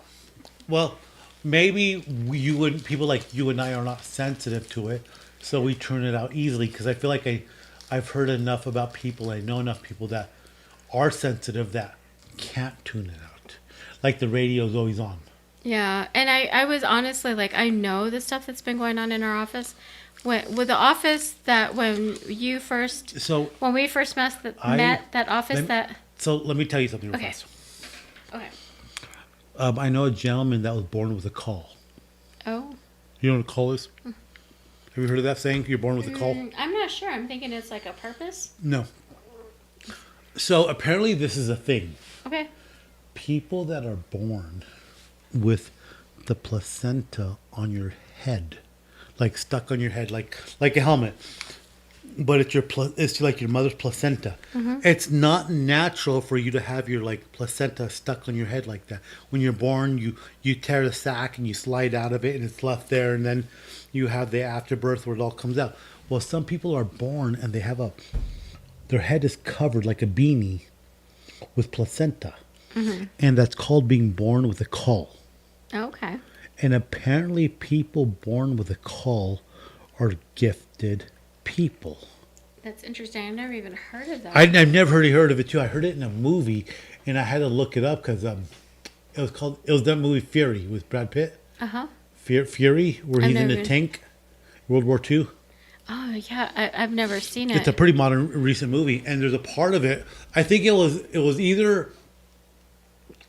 in like a pretty random part of the movie where this one guy he calls that gets reassigned to help the tank crew, or maybe it was like in the deleted clips. I don't remember, but in a part of the clip where he says like the guy that this young kid that's they assigned to Brad Pitt's tank, he says he's talking to Brad Pitt. And he says, "I was born with a caul," and like I said, I don't remember if they kept that in or if it was the deleted clips or if it was like in a random clip that I had pay attention to it later. And I listened to it over and over again until I understood what he was saying. And then once I understood what he said, I looked it up. And when you're born with a caul, you're born with a placenta on your head, and you have like a gift. I wonder why. And so the significance of that in Fury is he says, "I know how this all ends, and I know when people are going to die." Oh, weird. And he tells Brad Pitt, "I know you're going to get your wish." Like Brad Pitt is this guy in a tank and he wants to die. And so he tells him, like, "You're going to get your wish eventually." And Maybe so, he just doesn't know when. He doesn't know when. He has to still go through but all apparently of it. this kid knows, right? Yeah. So, apparently a colleague of mine that has a son, like this person was born something like that. And when this person was born, his mother was told by the doctor, this child is going to have a gift. Mm-hmm. And Who was this doctor in the U.S.? Mexico? Here Come on in now. the United States. No way. Yeah. And he says, whenever this child tells you something, you need to pay attention. So if the child says, you can't go to work yet for another hour, he says, don't go. If the child says, don't cross the street right now, don't cross it. Like this child has a gift. And I've known this individual now for some time, and this individual drinks. And I was talking with this individual's parents, and the parent was saying like, well, this person my child drinks and all that stuff, and he has issues because of the drinking. And I told his parents, I said, maybe he drinks because he's trying to quiet the voices. And he does it so he can get rest at night because he quiets the voices. But maybe now that he drinks so much, now he has to stop because he's getting sick. Yeah. So maybe now you as a parent is going to have to help him work through the voices he hears, because if what you're saying is true from the doctor recognized that the child was born in call. And now because he was born in call, he hears stuff and it's getting stronger, and he's going to have to learn how to deal with it versus trying to drown it out with alcohol. Strange. Interesting. Yeah. Like crazy, right? Yeah. I've never actually met anyone like that. I've met people intuitive. I have an appointment to go see somebody that has jars in their house. Crazy. And apparently, like in these jars. You can ask, what do the pennies mean? Why pennies? Okay, I'll ask. I'm kind of curious to know why pennies. I'll ask. If you have pins in your body, I can ask a buddy. But why the pennies? I can ask a buddy of mine that's very intuitive and stuff and all that. A very good friend of mine. But this new person I'm going to go see, they said this person has jars all over the house, and the jars are said to hold certain demons and spirits, and that they hold them in the jars so they can use them as they feel they need to. Weird. And I was like, freaky, but at the same time, I'm like, I kind of want to meet this person just. Do you want to like take some protection or something? Do you need to get some crystals or something? Like, what do you need? Do you want me to pray? Weird, right? I mean, like, weird. Weird. I know. Yeah, weird. But if you're at that point where you're meeting with somebody like that, I think at that point you are beyond the place where God can help you, but you're also opening yourself to something that you have to be prepared for. I think that saying where he said God can help you.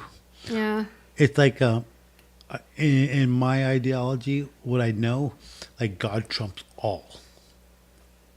So no matter where you're at, the king has the high ground, and no matter where you're at, he'll be able to save you. But you have to be ready when you're in that situation too. You honestly, like, I don't know. Crazy, right? It is crazy. I know I say I'm not religious. I'm not attached to any but you've secular. Seen things. You've seen things too.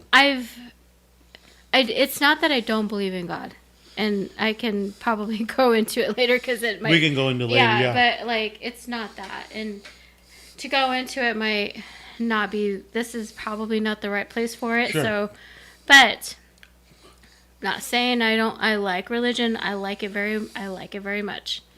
But I just know if you put yourself in that position, man, ooh. Go in there. Ooh. Go in there. Be prepared for the unexpected. I don't know. I'm a little afraid for you. Like, I've already been in that position a number of times already, and nothing too crazy. Yeah. Nothing too crazy for meeting people like that, except that sometimes you meet a person like that, and they're reading you like you're an open book. Yeah. When you meet somebody, and it's just like, oh, your name is Jeanette, you're this years old, this is what you've done, this is the kind of person you are, and you're like all... I don't like putting myself into positions like that just because, I don't know if it's me, I personally just don't like being told who I am or what I feel. I purposely take myself out of positions like that because I barely know myself sometimes. I mean, I know myself very well, but when it comes down to feelings and what I think and what I feel, I barely know what it is until I'm in it. So for someone to tell me who they think I am, oh, it pisses me off. Like, don't tell me who you think I am because I'm who I am. But what if somebody told you who you were and they hit the nail on the head. Like they just nailed it. Oh, And they told me exactly what I just said. Even though you don't like it. I hate it. Even though if you didn't like it, but everything they told you was 100% without a doubt beyond true. Even though you didn't like it, how would you feel? I would feel. I don't know. I would feel robbed. Maybe a little bit scared? Maybe no, I don't know. I don't know if I'd be scared. I'd feel a little bit robbed, just because to really truthfully, I don't like it. I don't like it. Who does like it, right? I know. Unless you felt very comfortable and you felt strong enough that it didn't faze you. Yeah. I suppose, but I just don't like. Yeah. I don't know. I don't like it. I guess it's a nail I don't want anyone to hit. Right? Yeah, I'm like, don't hit that. Don't poke that spot. Ugh, Ugh, yeah. Don't do it. But that kind of, and if you wrap it around to Halloween's fun because it's mainstream and it's kids dressing up and it's decorations and it's candy. But these different cultures around the world, it's funny that they all have the commonality about the time of year. They have the commonality about what they're celebrating. And you know what the common theme of all of this is? And even everything we just talked about. Really, it comes down to the unknown. Oh, yeah, without doubt, right? Ultimately, all the unknown. Yeah, without doubt. Everything we just talked about is about the unknown. And it's always very fascinating. Scary, fascinating, but very. And that is why Halloween's not going to go anywhere. Oh, no. It's a $3.3 billion industry of candy now. 600 million pounds of candy. Like, it is not going anywhere. And then the decorations, these last 5 years, have been taking off with 13-foot Jack Skellingtons and... I love it, honestly. I mean, it's cool. Don't get me wrong, but I love like it. the more commercialized it's gotten over the last 10 years, it's not going anywhere. Halloween is the second most spent holiday now after Christmas.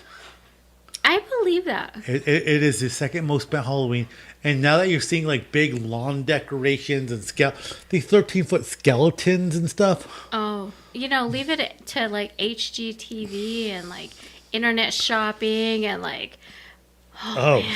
Social media. So and so was telling me of this monster skeleton that they sell, and you put it on your roof, and it looks like it's coming out of your house. No freaking way. But it's like a monster skeleton. Can you imagine if they do that for a dinosaur? Dude, that'd be so fucking cool. I would love to see that. Make that. Someone needs to make that. That'd be amazing. Yeah, but like maybe it is out there. Maybe the Chinese have already figured it out, right? Maybe. Because they're making all sorts of stupid shit. Damn it. Yeah.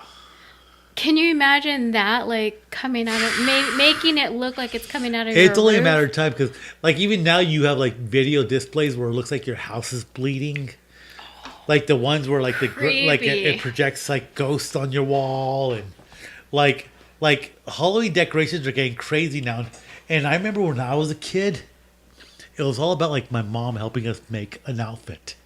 Oh. Like, she would make it for us. And I remember when I first bought my first store-bought Halloween outfit, it was Luke Skywalker, Return of the Jedi. Aw. And even then, to have a lightsaber, they had, like, a broomstick that they spray painted, like, green. To be, like, my lightsaber. And I remember thinking, like, oh, how cool as a kid. But now it's like, now the costumes now are insane. Oh, they're so good. And the animatronic house designs and all that stuff, it's insane. It's just like... They're so good. So my big decoration outfit, I got it from a Goodwill for like $250. Original price on it, over $400. I'm not going to spend over $400 on it. No. But then when you're driving to my house, there was a house out there that's decorated. I've seen it. And they have like 6, 7, 8 large 13-foot... animatronics Is that what you have up front? Yeah, it's called like an animatronic thing. Is it? Because But- it's amazing. It senses like movement. It has a motion detector, and then Yeah. it starts singing and dancing. And I love it. And it Yeah. like glows, and The I was head like, moves. I was like, Well, what the hell is this? There's a house like on the way here. There's a Yeah. house on the main road that has like 6 or 7 of them, and you're talking like 7 at $400 a pop, minimum $400 a pop, times 7. That's I like just- almost $3,000. Dude, I just spent like, $15 on like 5 ghosts. Yeah, Seriously. and you're talking a Dollar I'm General, like- Dollar Tree, I'm like, like I just don't $1.99 have. ghost. That's I don't like, have the imagination for what you have in the front. dude, I only just because can't it was even that good. fathom it. Nuts. I was like, damn, that's really amazing. Dude, but that's what it's like coming to, and it's almost like to Christmas. It's almost to like the Christmas level. It honestly, it is It because almost like is, I've right? been driving around the neighborhoods and like I'm like, what the Some hell? of them are really freaking cool. They're amazing. It's almost like it almost becomes like when you're Yeah. young and you drove around looking for Christmas lights. It almost becomes that for Halloween. It's like because, that now. Everywhere is like there's When I'm Halloween out doing decorations. my night deliveries for like for the delivery service I do at Yeah. night, and you're driving through neighborhoods and you're like, that looks cool. There's a lot. People really go all out. They It's go amazing. stupid all out. Well, I mean, good for them because I'm enjoying it myself too. Good for them, but Because I'm going to drive by multiple times like throughout the month good and for enjoy them, it. but like, what the hell? Holy sweet baby Jesus. So, anyways, but yeah, that's I've seen that, and I've seen all that coming out, and it's kind of been an interesting trip down. Like I called this Halloween timeline. I didn't know where it would start, and I looked up a lot of stuff. I looked up why October. Why is that considered the thinnest veil between the living and the dead? And it's hard to get that information, but what I did find in researching all this is a lot of it does correlate to autumn. Yeah. A lot of it there was a lot of correlations between multiple cultures of celebrating the dead, worshiping the dead. Like some is scary, a lot of it's celebrating your ancestors. Does it make you feel closer, like personally? Does it make you feel connected or personally connected to someone that has passed on? No, I mean, Because I don't feel I don't- connected. I don't- I mean, I enjoy the stories and I enjoy it, but I don't feel it made me feel any connected. closer, but I did feel like it didn't make me per se feel closer, but it did make me feel like I don't feel any closer because I feel like if you're already close, you're close already. You don't need something to feel closer. No. I felt a little bit more knowledgeable though. Yeah. And it was interesting just seeing like the connection to it around the world. Like, oh, this is not an American holiday. Oh, this just didn't start this. Especially when you start reading like Korea, Japan, Africa, Central America. I think that's probably one of the things that Halloween, and I have to say this, is that Halloween is one of those holidays that kind of ties the world together because Yeah. like my sister being in Yeah. Germany and like her husband, I know that a few years back, like they went to a festival that Torsten had, I don't know, bought for the family, and it was a freaking amazing. Like they went all out in this town where they did this whole Halloween thing. So it's like we have American holidays.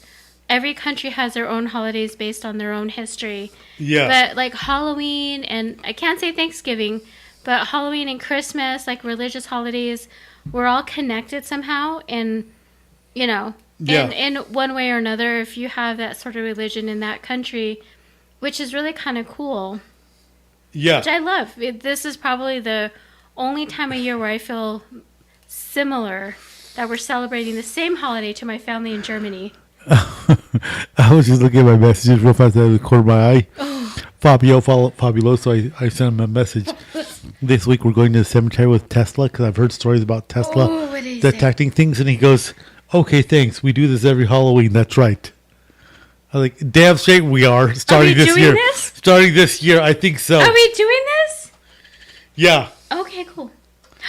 Are we going to the one where my mom's buried at? Ooh, that'd be creepy. Oh, we could stop by her grave. That was the one I think that I heard that I That's had where the read activity, that's where mom's at. that there's like you hear yells at night, which we never heard. Okay, so between tonight, tomorrow, I'm all trying to be scared, but yet I'm all like, oh, Mom. Okay, Oh, so okay. between the next like 2 or 3 nights, we're gonna figure it out. We're gonna go. We're gonna record it. Okay. It's gonna be live, and if Jeanette screams like a little girl, I'm gonna record What this if I live. cry? What if I like hug Aaron? I'm like hugging my mom. Oh, you cut it. I was like, all right, this is Mark. I gotta cut out because this is just getting weird. Weird. I'm out. Bye. Peace. Bye. So, if you're just wondering, El Jimador spiked this was actually bebidas. pretty amazing. These were delicious. Honestly, my least favorite, I have to say. I like them all. I didn't try the orange one, but No, you did. And then this They were all actually very this good. this has been my go-to bottle for tequila, Coralejos. So if you're looking for the blue one's a reposado, but if you're looking for a good tequila, for some reason this one's just done it really well for me for quite some time, and I haven't moved on from it yet.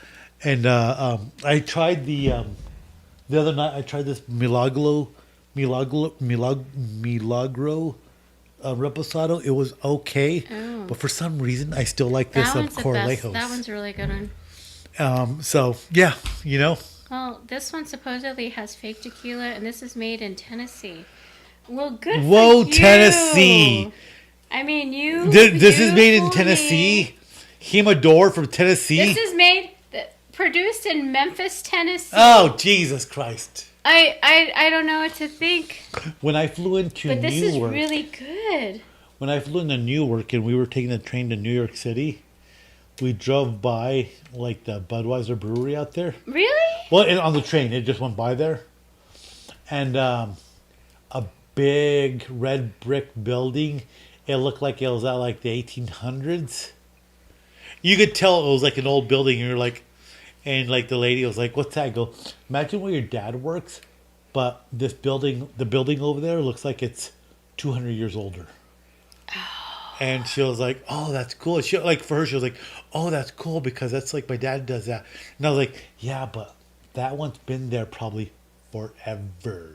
Oh wow. Like in New Jersey, imagine a beer building in New Jersey. Being there like. It's probably been there since George Washington. Here, George, here's to you. And he's like, ugh, drink up. And he's probably having a beer with Cornwallis. And he's like, I'm going to fuck you up, Cornwallis. and then he's like, ugh. Fuck you up, Cornwallis. But that's the way that building looked. And it was kind of cool to see.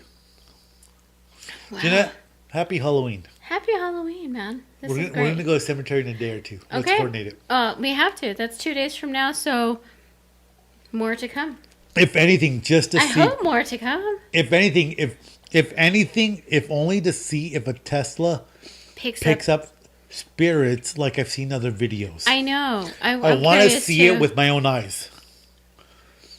I mean, if need be, we can go to the El Paso Concordia Cemetery, I'll be which is so pissed super if old. they like get in the Tesla and we end up riding around town with them. If we go I'll to be the, so if we go pissed. to the Macias Cemetery, because that goes like to the 1700s. Actually, we should go there if we're really like. If they let us drive in there. Yeah. Oh, we could just be nearby. I'm sure. Oh my We can God, probably see it. dude, that's nuts. Let's do it. All right, it sounds like a plan. Let's do it. All right. Game on. Jeanette, game Game on on. that. Game Dude. on that. But yeah. A good show, a lot of information. I'm gonna try to do a little bit more editing and start putting in more pictures. I'm using a new editing software. And if it works, I'll put it on here. And trying to step up my game a little bit. Try to change our layout a little bit more too. So trying to step up the game. More wigs? Just kidding. I've got so many. I've got like 6 more wigs. Oh my God! Next week I have like a lot of wigs. Can we wear wigs till the end of the year? We can totally do it. Really? For real? Dude, I have like so many wigs I just buy. I mean, I have a mariachi hat. I mean, have there's a a sombrero. German pickle hum. I have a World War I Can we helmet. just wear wigs up until the end of the year? That'd Why be fun. not? Come on. Why not? Let's do it. Come on. But I have a couple more things I'll be bringing in here, adding in, and this is kind of like an every episode kind of episode. I like it.